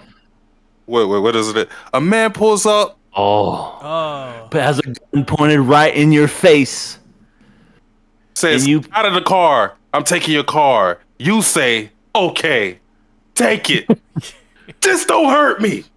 Yep. Know what I do? I pull out the Glock, put it on his forehead, and spill his brains all over the concrete. Love it. Oh, great promo. It's maybe Arn Anderson's best promo, and he doesn't wrestle anymore. I don't think he'd ever did he ever cut a great promo before then? Did he ever even? It's kind of He didn't need it. He was part of the Four Horsemen. He had Ric Flair. He didn't need to do a promo. He was a really good wrestler back in his day too. So Oh, sure. Best spine buster anyone ever seen. he's probably still the best one. Triple H is good.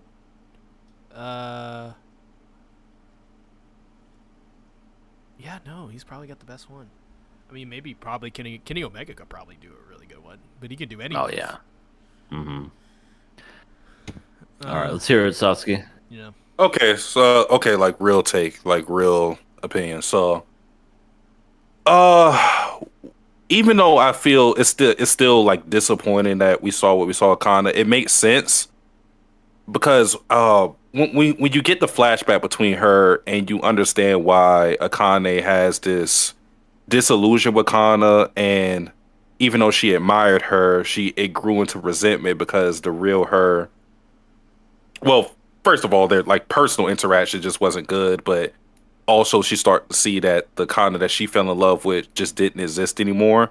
So even in that conversation where she was asking Kana, "Do you care that the auditions are rigged?" and Kana was saying that she didn't care because she just only cared about getting work, and she talked about like not wanting to be forgotten as a child actor, and just trying to get as many roles as she can. Even when she's doing that, like even when you see that, you're not really supposed to take what Kana is saying at surface value. You're not supposed to believe that's how she feels because you can see how conflicted she is about talking about this. It's the fact that she's being confronted that she's, that things are coming out the way it is. It's not the fact that she feels this way genuinely. It's the fact that she's kind of accepted it because of maybe just like the industry beating her down. I think what you see from Kana in that, even in that flashback as a child, you see someone who is very jaded to the industry, and now whereas like Kana or Akane came into the game bright-eyed, exuberant, full of energy, all of this. That's not where Kana is coming in because she's already been in it. You know what I mean? So it's like when you're talking to a veteran versus a new recruit, there's going to be a vast difference in their perspective on things. Because you may see a veteran, like, if we're actually talking about military stuff, the new recruit may be like, I want to fight for my country, and then the veteran is like they know stuff. They know the inner workings of things, and they understand that things aren't how they seem they are. So I think that's what you get with the contrast of Kana and Akane. So you take it to the present time, and you have to understand that Kana had to change her style, and she's been more of a support actor than she has been the star that Akane has fell in love with. So like, she's probably been the child actor that Akane loved for maybe like a year or two at best. And for the rest of her remaining years, it's always been trying to put herself in the best position, not trying to step on other people's toes. So she's way more accustomed to being the person that makes other people shine bright than be a star herself. So it's very hard to get herself out of that habit. That's why, although she was excited at the prospect of, going one on one with Akane, she saw her past self and saw like, I think what that's supposed to represent is that she saw like what that led to, which it led to a lot of issues with getting jobs, a lot of falling out with people. She saw that past self, and then she reneged and backed down, and basically allowed Akane to shine instead of herself. So yeah, it's nothing I hate. I think it's actually very good for Kana and Akane's character. I think they both were they're great this episode. But yeah, I just think Kana, I think is something that's been instilled in her. She's been indoctrinated into thinking that she's supposed to be a support character. When it kind of reminds me of, you'll appreciate this reference, EA, Game of Thrones. Remember when Ophelia talked to Daenerys and she said, "Be a dragon"? Ooh, yes. That's basically what we got with Akane to Kana. Be a dragon. Yeah. Yeah, and or that old man talking to Jon Snow and say, "Kill the boy and let the man shine through." That was another one of those, because even Jon Snow was, well, they ruined his character towards the end, but he was starting to get good towards like season 6. Mm-hmm. Yeah, yeah, that is a good, yeah, for true. And then her dragon became tainted. Oi. Fucking oi. But yeah, TNT. But yeah, this was a good one. I did enjoy Akane basically shining this episode.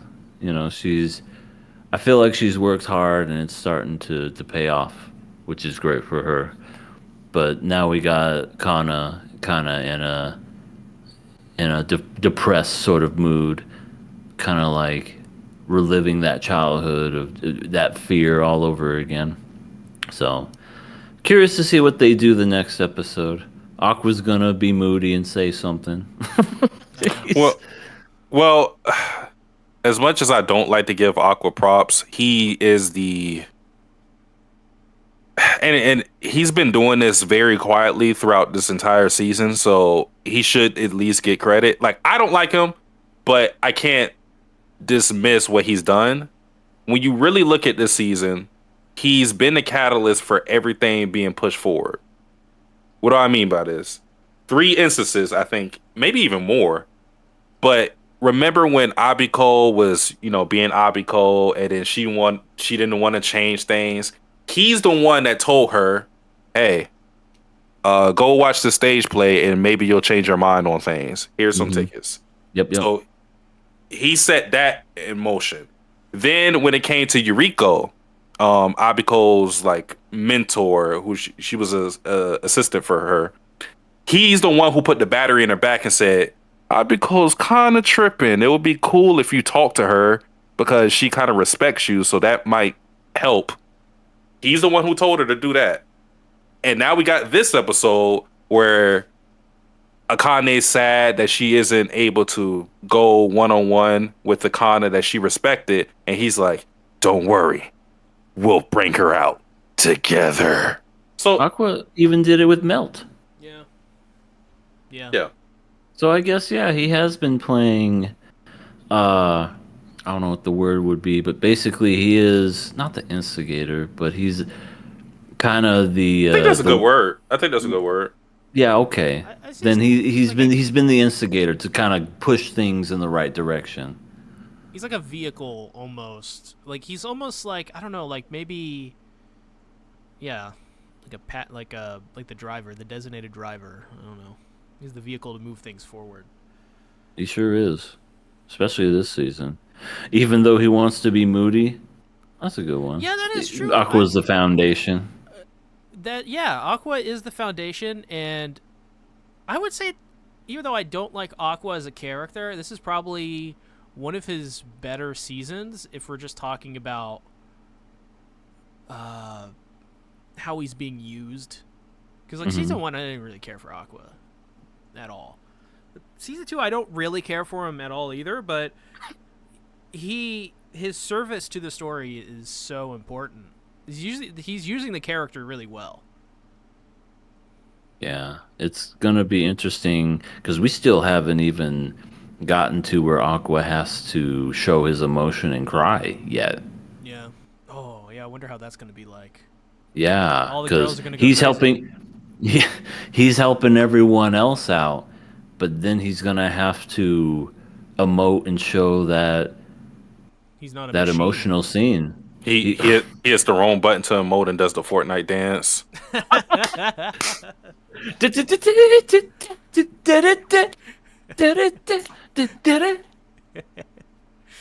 Perfect. That fucking happens, I'm gonna piss my pants. I do wonder if Aqua, if he is gonna use to cry, he's gonna use his mother's death as a foundation for drawing from that experience. And I think so. I do too. I think he is too, and I wonder what's gonna come from that, because is he gonna feel guilty? Is he gonna be like, I'm using my mother's death to provide something for this play? Am I wrong in doing that? Because this was such a personal event that he, experienced. Mm-hmm. I think it's gonna kind of connect with the stage play and his real life, depending on what the scene is and what he's gonna be doing, looking down. Because Akane's the one that's her character's dead or something. I can't remember. And he's gonna look down and he's gonna picture I, and he's gonna see I, and Akane can already do an impression of I, and he's gonna get that emotion from right then and there, and he's probably gonna let it all out. That is my prediction. Yeah, I think so too. I think that's pretty. It's probably a safe prediction to some. I mean, either that or he sees Holo's ass and he starts to cry. It's beautiful. God damn it! Just like I imagined. He's not crying tears of sadness or pain anyway. He's happy. He's crying tears of joy. Euphoria. So he's doing the happy crying. He's doing like the smiling, the quivering smile. But no one can tell. What I always wanted. You see stagehands off left and right, holding up a giant picture of Holo's ass. I think how you guys laid out the scenario, I think this is how I see it. Because we already have Akane playing so it's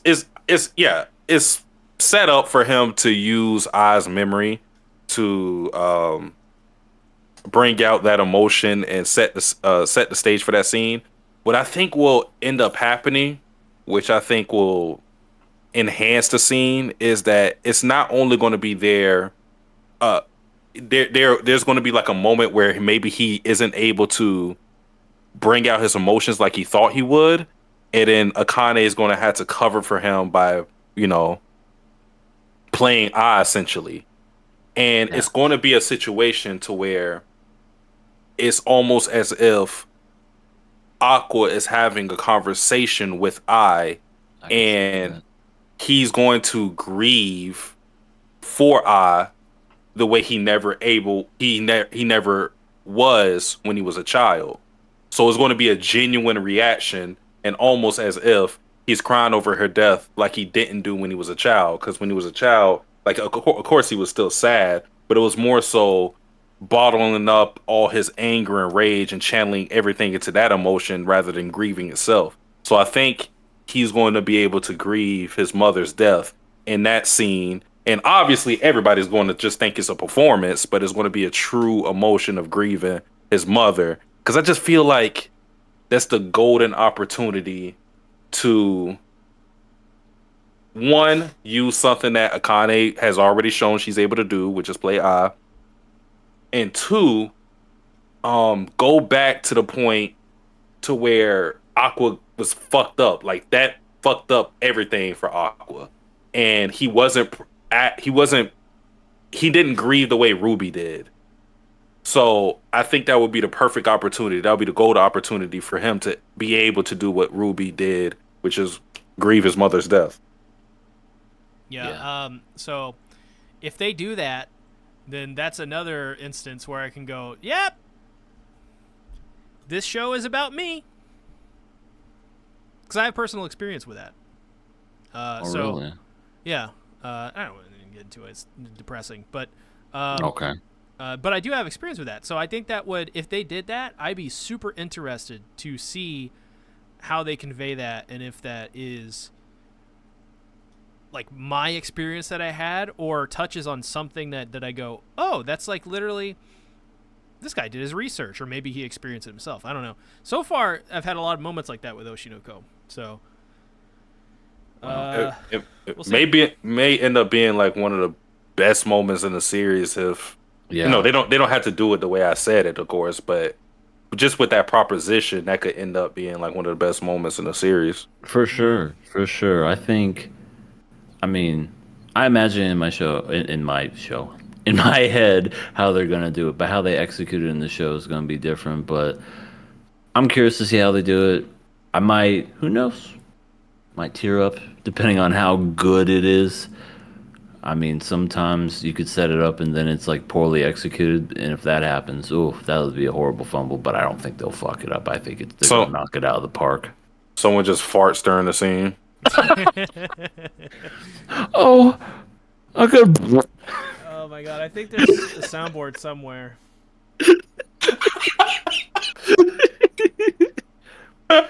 Cut!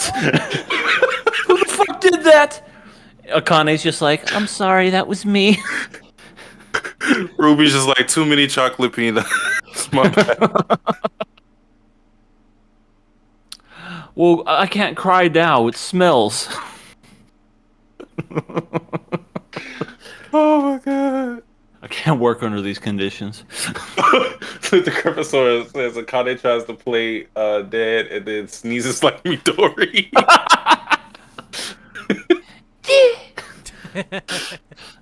Oh my god. Why the fuck did you sneeze like that? Why did you do it like you're an anime girl? I'm sorry. That would be funny too. Sneezes and farts. You ever have one of those? Wow. Sorry, I farted, but I sneezed first. Are you really? You're gonna crack up over fucking fart jokes in 2024? What do you mean? Fart jokes, I don't care how old you are. I could be 80. Fart jokes are still funny. It's the timing and the placement of it, you know. It's not funny in of itself, but you got good timing and you put it in the right place. Correct. You I put think the fart I agree. in the right place, and it just. Oh, absolutely. You can't just have a fart without any reason. You're just talking all the. It's like Shrek. You know, Shrek did it, where where Fiona does it, and better out than in. I always say. You know what we should do? There's a video on YouTube that it's like 5 hours long, and it randomly plays a fart at random intervals. It's just dead silence, but like every so often, it'll randomly play like a very apparent fart noise. We should do that for an episode of KOA. I don't know about that. It's just not. I think we're going to lose like 20 subscribers that day. I think so. I think we'll be unmonetized after that. I think it would be hilarious. They're going to start charging us to stream. If you want to get back on YouTube and stream, you got to pay us for every fucking fart you did that last episode. And we like lower the volume a lot, so it's noticeable, but not really. So it's kind of subtle. And we never reference it. When it goes off, we never pay any attention to it. Just a little squeak.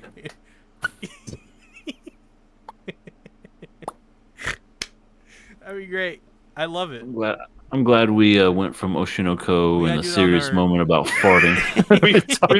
we transitioned from a very sad scenario to, hey, what if they just add a? What if they just add? Oh yeah, This is literally KOA, bro. show me your moves. The KOA. This is the encapsulation of KOA. For sure, you guys aren't ready for full powered Kana. I am. Yeah, Bring it on. What is she, like a Dragon Ball Z character now? We're yeah. like, She just needs to collect the spirit. She just comes out and just boo boo desuwa. you got imperfect Kana. Imperfect Kana with a tail and just goes. Yeah, but what's the Hey grades? Piccolo. Is it Kana grade 2, grade 3? What are we looking at? I don't desire the need for yourself anymore. It's already in my infrastructure, Piccolo. Kana, are you okay? I'm fine. I am the prince of all dumbasses, Kana. And you will not be able to defeat me, Cell. I am more powerful than you. We gotta wait for Super Saiyan God, Super Saiyan Kana. Yep. My God, but good show, good episode. I'm looking forward to seeing what happens next. Do we not? Do we have like very few episodes left of Oshinoko? I felt like there was like 11. Yeah, it's 11, so... Yeah, so we have How many do we have left? yeah. Really, only 4 left. I don't know how to do math. Don't fucking ask me. Take that Yeah, with 4 a left. grain of salt. I just alright. know perfectly timed fart jokes. Don't ask me. Let's go ahead and let's talk about Le Fable. It's this back, show's- baby! This show's fucking awesome. Why is this show so fucking awesome? I love this show. They made me feel sad for Yoko Ono. Oh man. Oh no, Yoko. It was such a short scene too, but Yeah. I felt it too. Mm-hmm. Oh, Decrepit Storm says there's 13 episodes this season, so it's a normal. Wait, what? Yeah, that's what. Apparently for Oshinoko season 2. Oh, there's it's 13? I think the first season was 11. Maybe Yeah. that's where I was Maybe it confused. Yeah. 13 is like one more episode than a normal season. I didn't know it was 13. Oh yeah, it's Damn. 13. Yeah. Okay, my bad. Yeah, you're fired. But I don't. You say yeah, fuck it. So basically, this is a huge setup to. This is the calm before the storm. Everything that's happening, the wheels are being set in motion. We get Creepo about to get taken advantage of. Very first scene we see is poor old Makiba on a fucking toilet. Did you say I'm like, Makima? whatever her. Hold on, don't say anything. Misaki, not Makiba. Wait, was Thank that you. was that Misaki? Yeah. I thought that was Hinako. No, that was Misaki. Oh, okay. Yeah, They they set put in camera. they put in the secret cameras Yeah. for reasons. She's too trusting. I swear to God. Yeah, she is. She, man, when she finds out all this stuff's gonna happen, moving to the mountains, never coming back.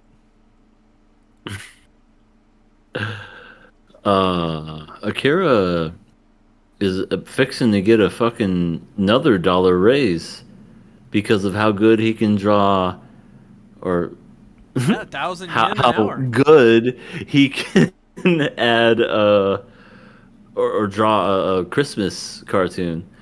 He doesn't even know Santa Claus, but hey, he made a pretty impressive looking Santa Claus that looked like he was I don't know, some like worker, just lumberjack. Just remove the hat and put him on with some flannel.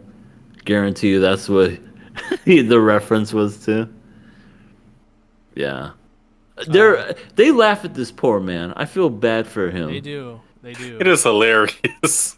But they try their best to cover it up. They're just like, Like, anyone who's not Akira, well, Akira probably realizes it too. He just doesn't care.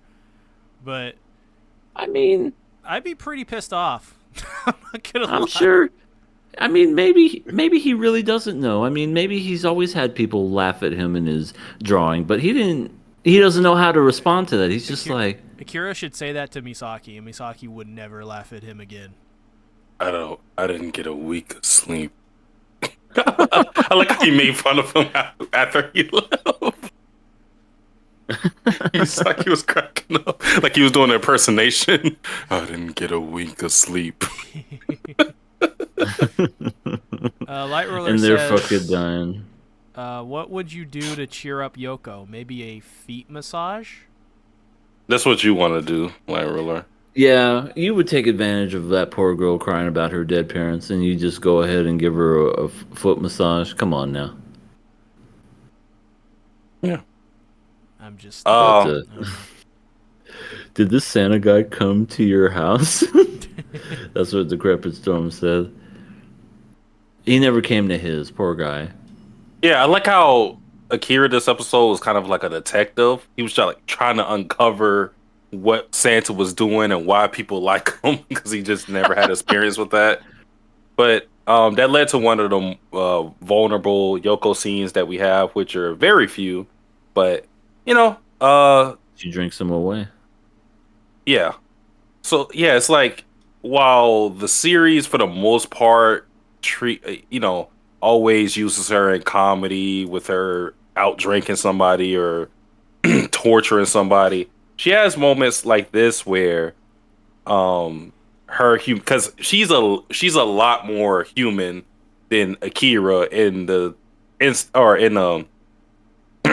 regards to her actually having a family before she became an assassin, because up until she was 10 years old, I believe, she had a normal family. She had a mom and dad and everything was okay until everything got burnt down. Attacked.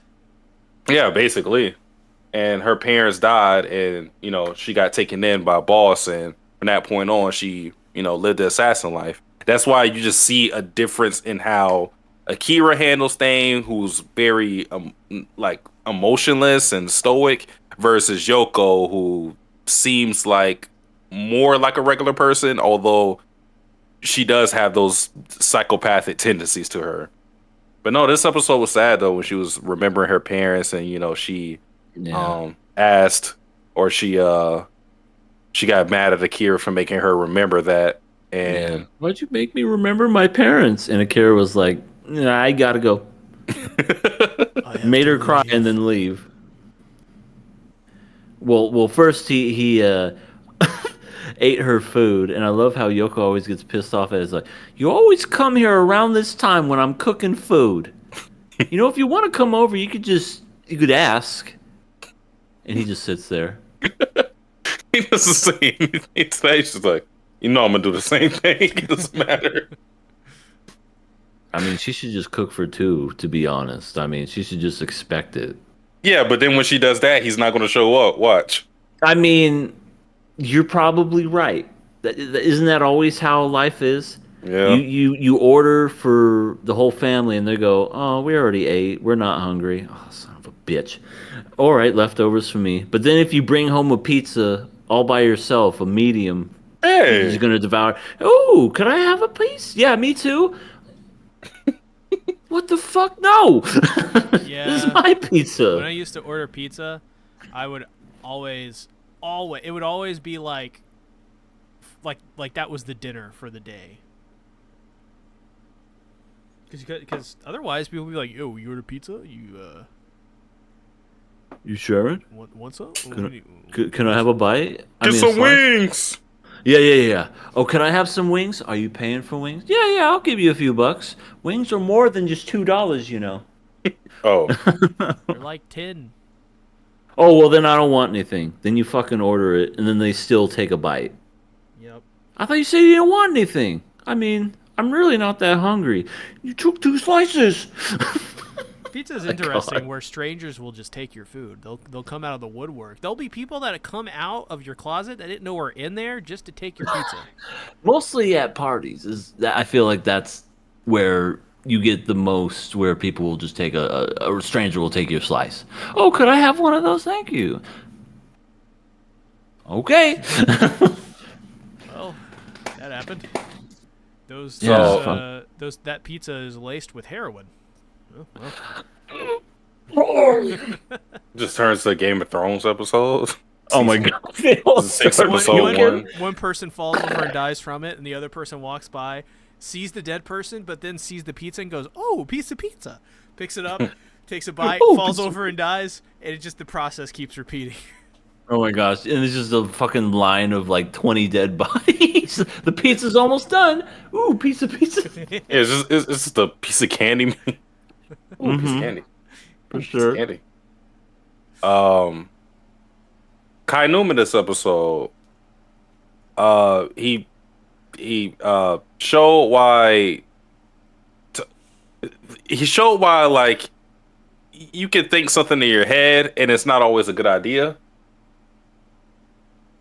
He goes when he's seeing Akira get a raise and Misaki and Prez are praising them and laughing. Everybody's having fun. He's just sitting there like, I'm gonna beat him up after this. Why aren't I having a new fun? Why you get paying attention to me? And he goes to the park. He has his MMA gloves. I got my What a MMA badass. gloves so it doesn't hurt my hands. Yeah, And yeah. then- This man probably hasn't touched those since he was 6. And then he has his mask. He has on the whole disguise so he wouldn't know who's beating him up. And then Akira's walking and he's like, all right, this is my chance. So he gets up and he gets in the stance and then he's like, hey, Kainuma, you got a cold? I almost wish. No, I do wish that Akira didn't recognize him just so he could get his ass whooped. Yeah. But knowing Akira, he probably would have let it happen. Yeah, screamed, like, overacted. Ah! And yeah. So was I guess great. it's a good thing he did recognize him. For the pure fact that he didn't give him the satisfaction of. Yeah. But yeah, Kai Numas, the second he got recognized, ran so fucking fast away, and Akira's just like, huh? It's his problem. I love it. I love Akira. He's great. Oh my gosh, that's right. Freaking Akira met the main villain by basically delivering some business cards to him. Oh, Subo. Yeah. Yeah, I mean, he doesn't know that, but he recognized the Oh, Hina. no, he knows. Oh, that's right. Excuse me. Oh, that snuck up. Yeah, that's right. He did, but he didn't like draw attention to it. He I'm telling you, Akira, even though I know who he is, he surprises me so much just because his demeanor never changes. So you don't really get that he's so smart because he recognized who this guy is upon seeing him, but Right, he plays it off to where it's almost like he's ignorant to the whole thing. Like it Right. even fools the audience. Yeah, like I said, I forgot that happened, but then yeah, I think he was talking to Yoko, and that's when he was like, "Oh yeah, I remember him. It was from a long time ago." And she, yeah, that's crazy. And Hina's over there just like, "This is the asshole that was staring at me the other day." I was just encouraging you. Yeah, she paid him back by giving him hot coffee, which Hey, I love that hot too. coffee. Hey. I know he was like just completely. They're just like quiet and everything, and he just goes, "Hot coffee." Continues to drink it. Love it. oh Akira's great. uh I just want to see Akira interact with just what would happen if you put him in different shows. What would he do? It would be fantastic. Both him and Aqua could. Well, Aqua would be a moody little brat, while Akira would just be like emotionless, and they would both like be giving off different vibes, even though it felt similar. Yeah, bro, It'd be funny. it's okay to cry. I don't know what crying is. Crying's stupid. Did you get presents when you were a kid? I never got presents. My mom died.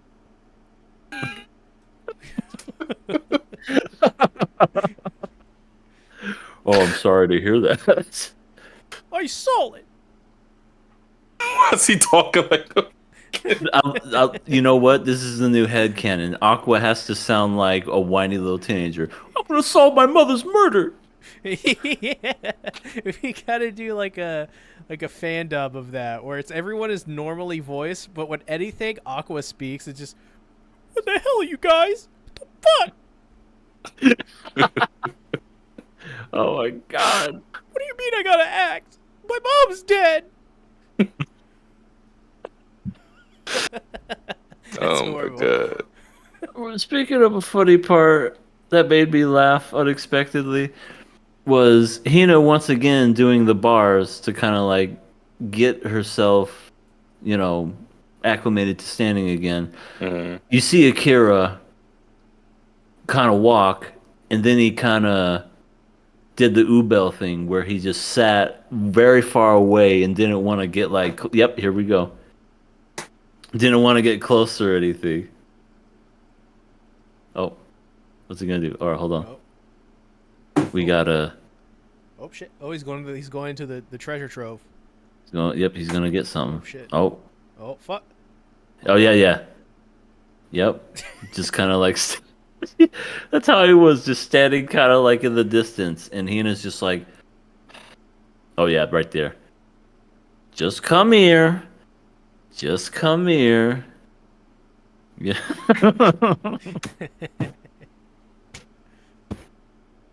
What the hell? Uh-oh. He broke his mic.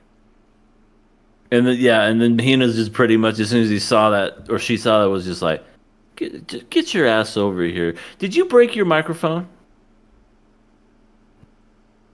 No.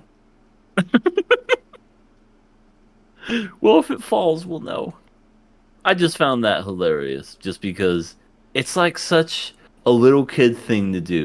Like, if you're in trouble and you don't want to make the other person mad, and you know you're in trouble, you just kind of like stand at a distance and you just stare at them with those puppy dog eyes, and then you just look and you're just like, You told me not to get close to you. you told me I was in trouble, I was in timeout.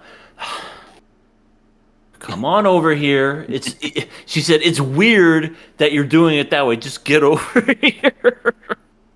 So that's going to be interesting, because now is Akira going to not get close with Hina, but kind of like get more comfortable with Hina now? So now it's just like, I wonder what's going to happen. She's already taken his advice because she went to a lower bar than what she was doing before. So at the very least, like, she's listening to Akira, and with his like extensive knowledge on health, he could probably help her rehab a lot faster than what she's doing on her own. So, and then now that we have her, like, what happened with her solidified, because what we find out this episode is that Hina was a victim of sex trafficking, where we found out that Otsubo was 4 years ago. He was running a prostitution ring with underage girls, and Hina was Yakuza one of loves this prostitution ring. I tell you what. Yeah. And Hina was one of those girls, or was to be one of those girls, until Akira assassinated the guy, and then that led to her accident. So it's a weird thing to where he saved her from that lifestyle, but he also like ruined her legs. So obviously it seems like he feels guilty about that, because he understands that who she is. He knows who she is. I don't know if she knows who he is yet, but yeah, it makes for an interesting dynamic. For sure. I have to read this. Decrepit Storm said Akira then starts thinking about whether he killed his mother. the thing you were doing, see? Oh no! What if that is? What if Akira is the one who killed her? Wouldn't that And he- be a twist? Oh my god! No! What if he misunderstands and he thinks he does, and he goes, "I have something to tell you, Aqua. I think I killed your mom." And Aqua just goes, "What the fuck?" He just starts crying. Yeah, he just starts seeing red. I'm gonna fucking kill you. He's like, I'm a professional. I wouldn't do that, kid. Just flips him over. Yep. Akira Touches rising him, up and these Aqua women. dies. Pops out of existence. Yeah, and then he gets reincarnated again. Also, Osubo pretty much not figures out because it's not like he really did any detective work, but he has a hunch that Akira is the Fable. So it's like Akira knows who Osubo is. He has a line in with Hina. They have another the Sex Pistols, that is, have another assassin, Suzuki, who already had his interaction with Akira. And now you have Usubo, who's trying to get Misaki back into this prostitution thing that they got going on. And he's trying to blackmail Kainuma, who, of course, works with Kira. So it's like their stories are getting more and more cluttered, and they're coming to a head. And very soon we're going to have we already have a clash, technically, but... yeah, everybody's kind of acquainted with each other. Yeah, it's crazy. This is like a freaking powder keg ready to ignite. I'm just waiting to see what happens. Ooh, we're on episode 19, so 5 more episodes? Or no, 5 more episodes? 20, 21. Let's get it from Decrepit Storm. How 6 many more episodes? 6 more episodes, because I think this is 25, if I'm not mistaken.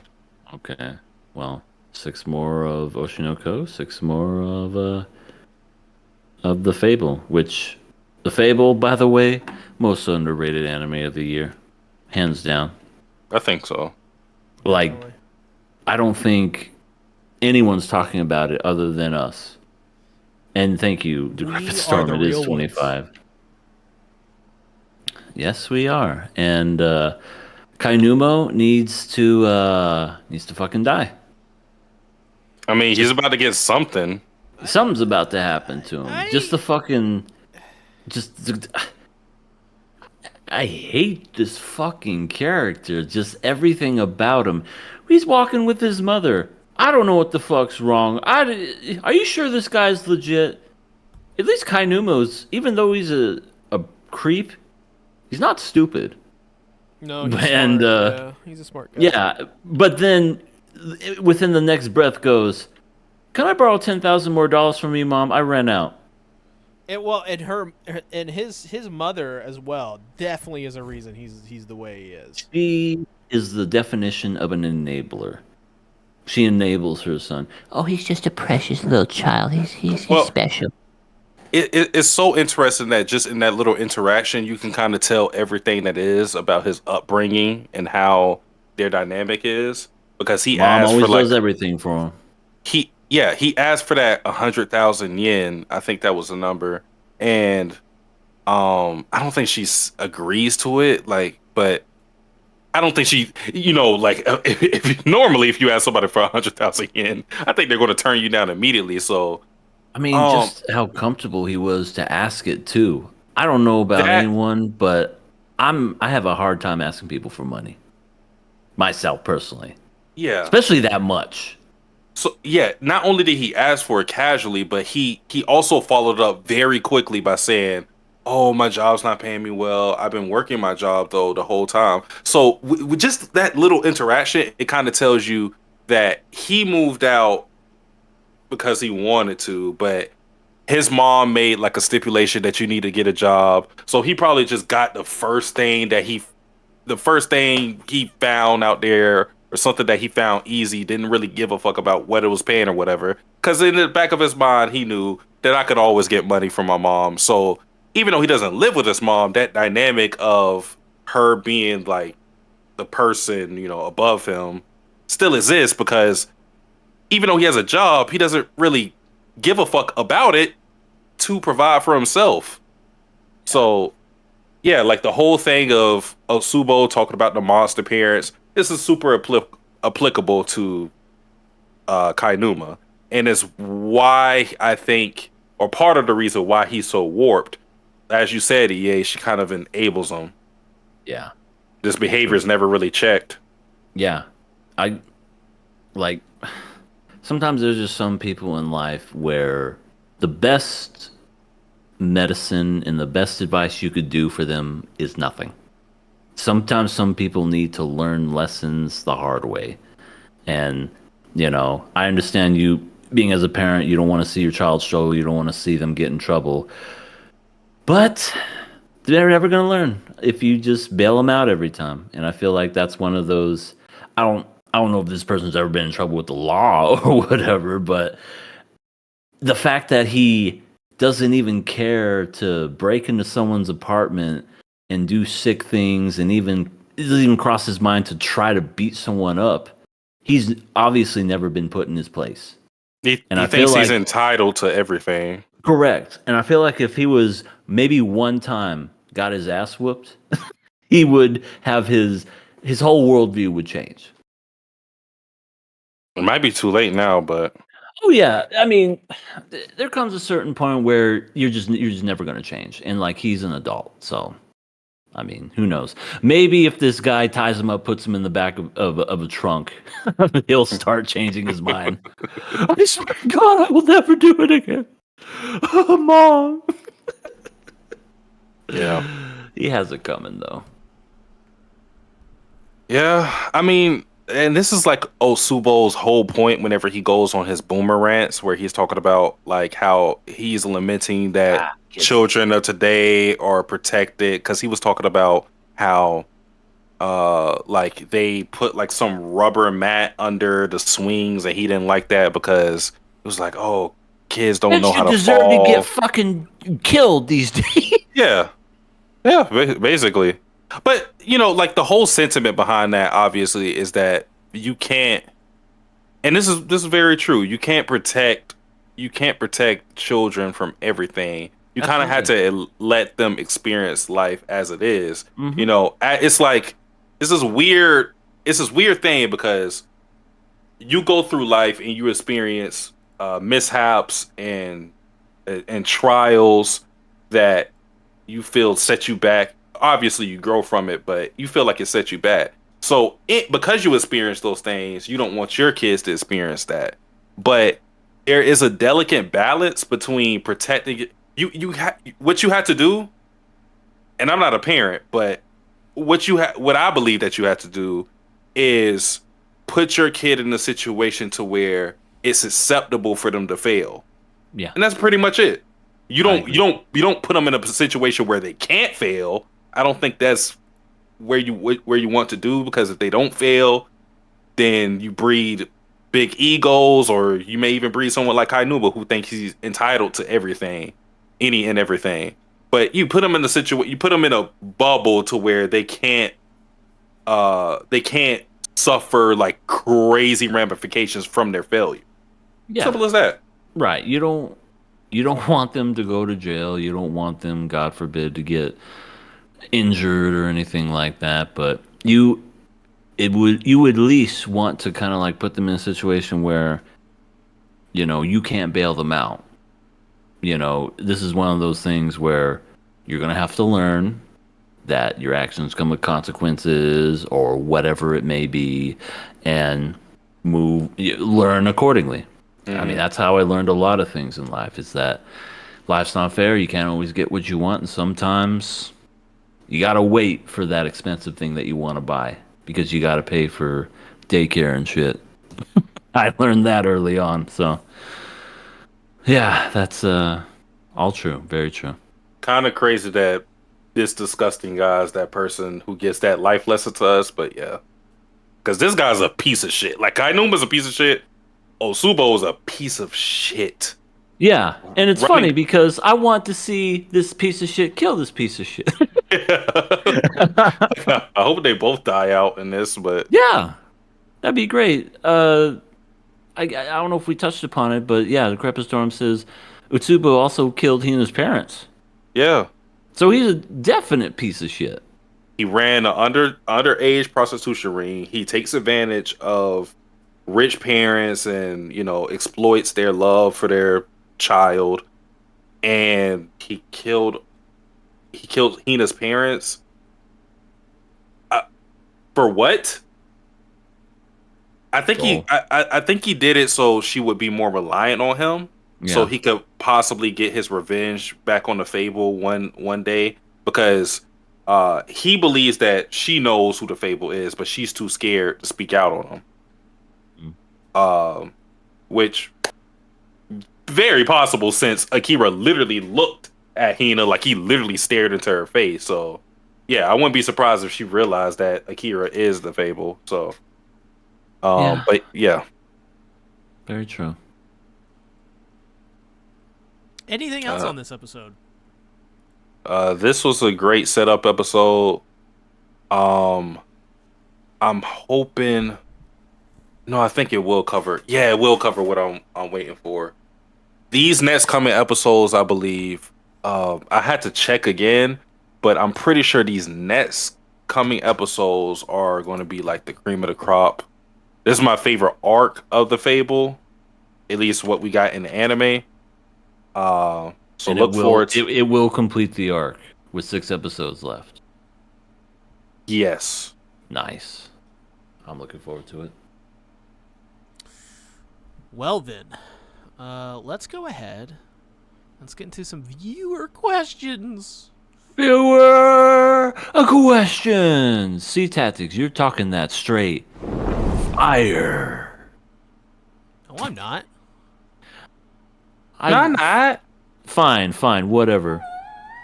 Yeah. Talking that straight, scared as shit. Yeah. Let's see how many questions we have this week. A lot. Yeah. You guys really need to give us more. Yeah, because we got 2. First question: things happened, and now you are stuck as Aqua's servant from Konosuba. What do you do to increase the time you have as her servant?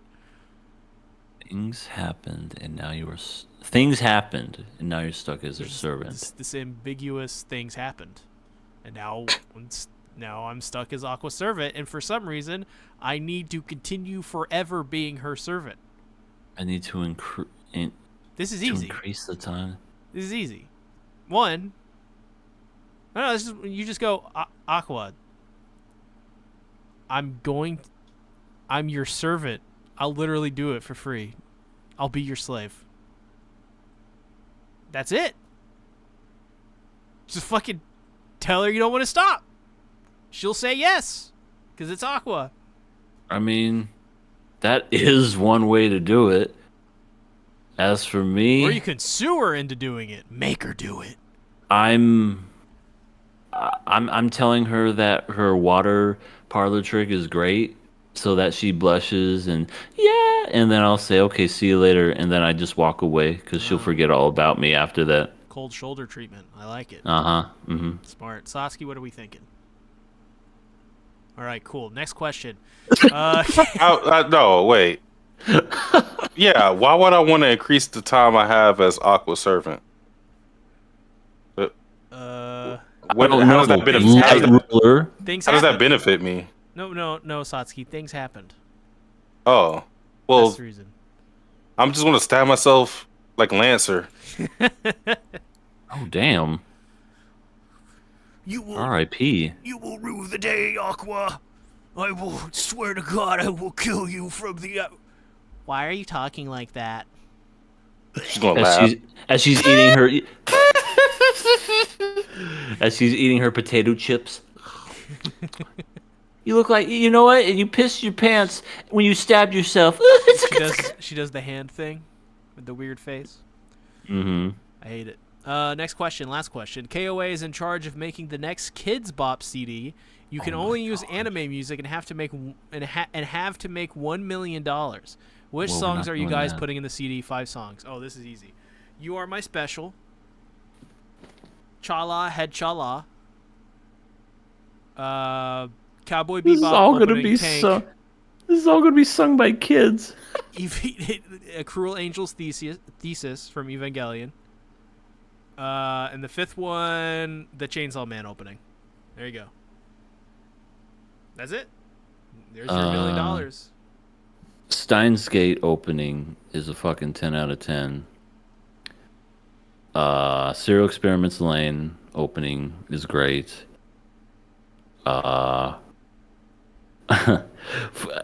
Full Metal Alchemist Brotherhood, the first one is straight fire. Let me think. Another one. Vinland Saga. That So one. the kids are screaming. Yeah. Yeah, exactly. And then the fifth and final one. Bokutashi wa Inuyasha. Oh, the ending. Bokutashi wa. Yep. Okay. Ending 2. So if I got 5 songs and I'm just trying to make money, like I don't care about how things like really flow or anything, just gonna pick like popular shit. Erased opening. Before My Body Is Dry, Kill I Kill. Naruto. Ooh. Shippuden opening 16 Silhouette. Bleach opening. Is First it opening's 5? great. I think it's 5. The one I'm thinking about. It's the one by. It's the one by Yui. Let me see. What about the? Or is it? Wait, hold on. I did not pick up what you just said. Yeah, all I heard was what was the beginning symbol and then it died. Oh, the fucking oh god, what is it? Ken Kaneki, stupid edgy boy, Centipede Eye, eats humans. Tokyo Ghoul. Yes, there you go. Ooh, that's a good one too. Everyone covers that song. I'm picking opening 5 for Bleach, Rolling Star by Yui. So that's 4. And then it's another generic one that people love. I have to play this. What does this sound like? Don't people love the Full Metal Alchemist one? Yeah. Like the The first Full Metal Alchemist Brotherhood one. I'll pick That that one's pretty good. Ooh. Or no, I'm gonna pick Noragami or Arigato. That one. Ooh, that's a good one. I can play a song on bass. That's a good one. Fucking amazing song. What was another one I was thinking of? Ooh, Death Parade. That's a killer opening. True. This is No just pun about intended. all of our favorite openings. Yeah. No, it's no longer about Kids Bop. It's about what we like as openings. What is the most like? You know how like they got Kids Bop to do like a bunch of like Oh, do Parasite. Parasite would be a hell of an opening with kids doing it. What is the most inappropriate anime opening for a child to sing? I think Rumbling. Yeah, the I Rumbling. think opening Rumbling. maybe Prison School. I don't think I've ever heard it. Maybe Keijo. Then again, I don't know what the lyrics are like. I mean, A Cruel Angel's Thesis is pretty inappropriate for a child. Oh, to that's sing. what I was thinking of. Fully Cooley's ending. I love that ending song. What about the original Berserk? Oh, Put hell your yeah. glasses on, nothing will be wrong. Okay, that There's has no to be on there there's no now. game. It's up to you. I can't. Nah, nah, nah, nah, nah, nah. It's a good I band. don't know by the the way. words. So obscure. I can't get it off. Tell me what. Tell You me guys did what a you cover of that want. here on KOA. Yeah, One of the greatest covers of all time. We gotta do that cover album.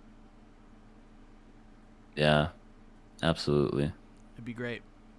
I guess that's it for questions, and that means that's it for KOA. EA, Ba-da-ba-ba-da-ba. where can they find you, Gorge? Goofy, get your ass out of here. You can find me over at my channel, kind of just chilling like a villain, all kind of skrilling. Are you gelling like a felon? I'm trying not to be a felon. I just noticed your Hana's still licking the fucking ground. It's a beautiful gift. It's beautiful, right? It's something.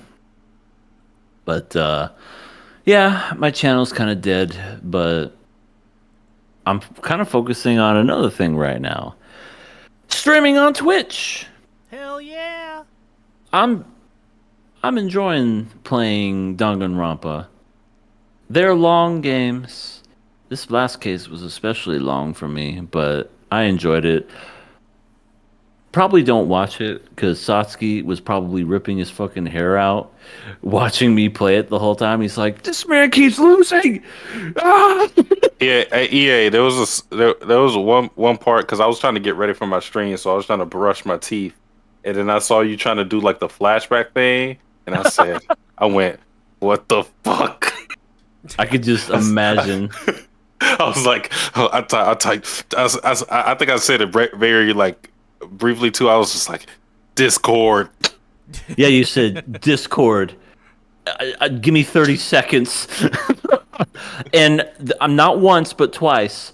I talked to Sasuke, and he's like, "This is how you do it." I'm like, "Okay." Then I do the next thing. Motherfucker, get in here! All right, this is how you do this one. I kid you not. He helped me through 2 of those, and I did it. Thanks to you, sir. So. Did you complete it? Did you complete the chapter? Mm-hmm. Yeah, Oh, wow. case 2 is complete. We saw Mondo get turned into butter, and yeah, that's what happened with that. So good times. Thanks for everybody that turned out, and thank you, Vestos. He's a generous man, giving those gifted subs to people. Really, truly, and honestly is.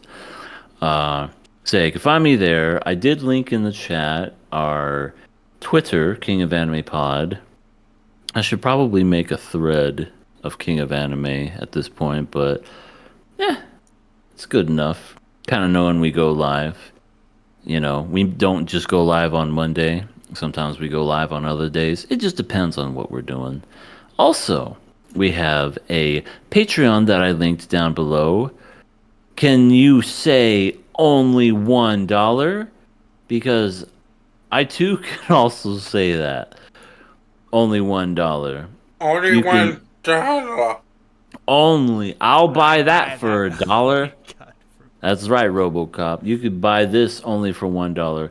And when you buy this for $1, you're contributing to our just extra content and helping us get paid for our efforts and everything. We have a Watamote celebration stream. We have a KOA video game special. We have a Madoka Magica Rebellion, a drunken podcast. We talk about what we would do next here on the stream? I don't think so. You want me to? Full Metal, right? Were we talking about that? No, not on Patreon. Oh. Did you want me to tell him? Oh, the like the thing we're doing next week? Okay, well, apparently everybody forgot. I forgot. I forgot what we were doing, but it starts with a P and ends with Okimon. That's something Pokemon, yeah. Only a Patreon exclusive. So if you want to watch that, you better get on it now. So subscribe for that $1. Only $1. Get to have our thoughts about Pokemon. So yeah, follow us, subscribe to us. You guys have been doing great. We're at 527 subscribers. I know we got 4 months left in the year, but you know what? To get to 1,000, it's still great. It's still fantastic. We've been getting a lot of subscribers lately. Keep it up. If you want to share this out to people that also love anime, please do. this stuff really helps us, and yeah, it'd be great to get to 1,000. Just a little dream that we want to fulfill. So, yeah, that's it from me. Satsuki. Oh, that's me. Yeah. Okay. So hi, I'm Sasuke. Hello. Hey. Um, I'm an alcoholic. Oh, here, take these pills. And some of these alcohols. Yeah. Take it with alcohol. You can find me on my main channel, Sasuke the Savage. I think today or this week, I should be having a live reaction to One Punch Man because I'm pretty sure it's coming back this week. And as well, some One Punch Man videos I have lined up. I was going to do like this One Punch Man week thing, and then I was like, I don't feel like doing that. So, but I do have videos planned for One Punch Man. So, like after the live reaction, I should have 2 more videos that I do. One where I'm doing like a re-ranking of my favorite S-class heroes, and one where I do a ranking of my favorite cadres from the Monster Association arc. So that I have planned. But my Twitch, Sasuke Does Savage, that's with a DA, not a THE. Moved on to a different game. Now I'm playing Ace Attorney Apollo Justice. Had probably my best case ever on that stream. Didn't get anything wrong. Still playing Persona, but I'm almost near the end of Persona. I think Wukong is available to play now. Haven't played it yet, but I may actually end up playing that Wednesday. Oh, that I'm not. monkey game? Yeah, Are you playing on console Nice. or PC? console. Okay, good. That's the correct choice. It has apparently terrible optimization on PC. Mm, Like, yeah. Usually I do console if it's available. Yeah, it's probably So for the best. yeah.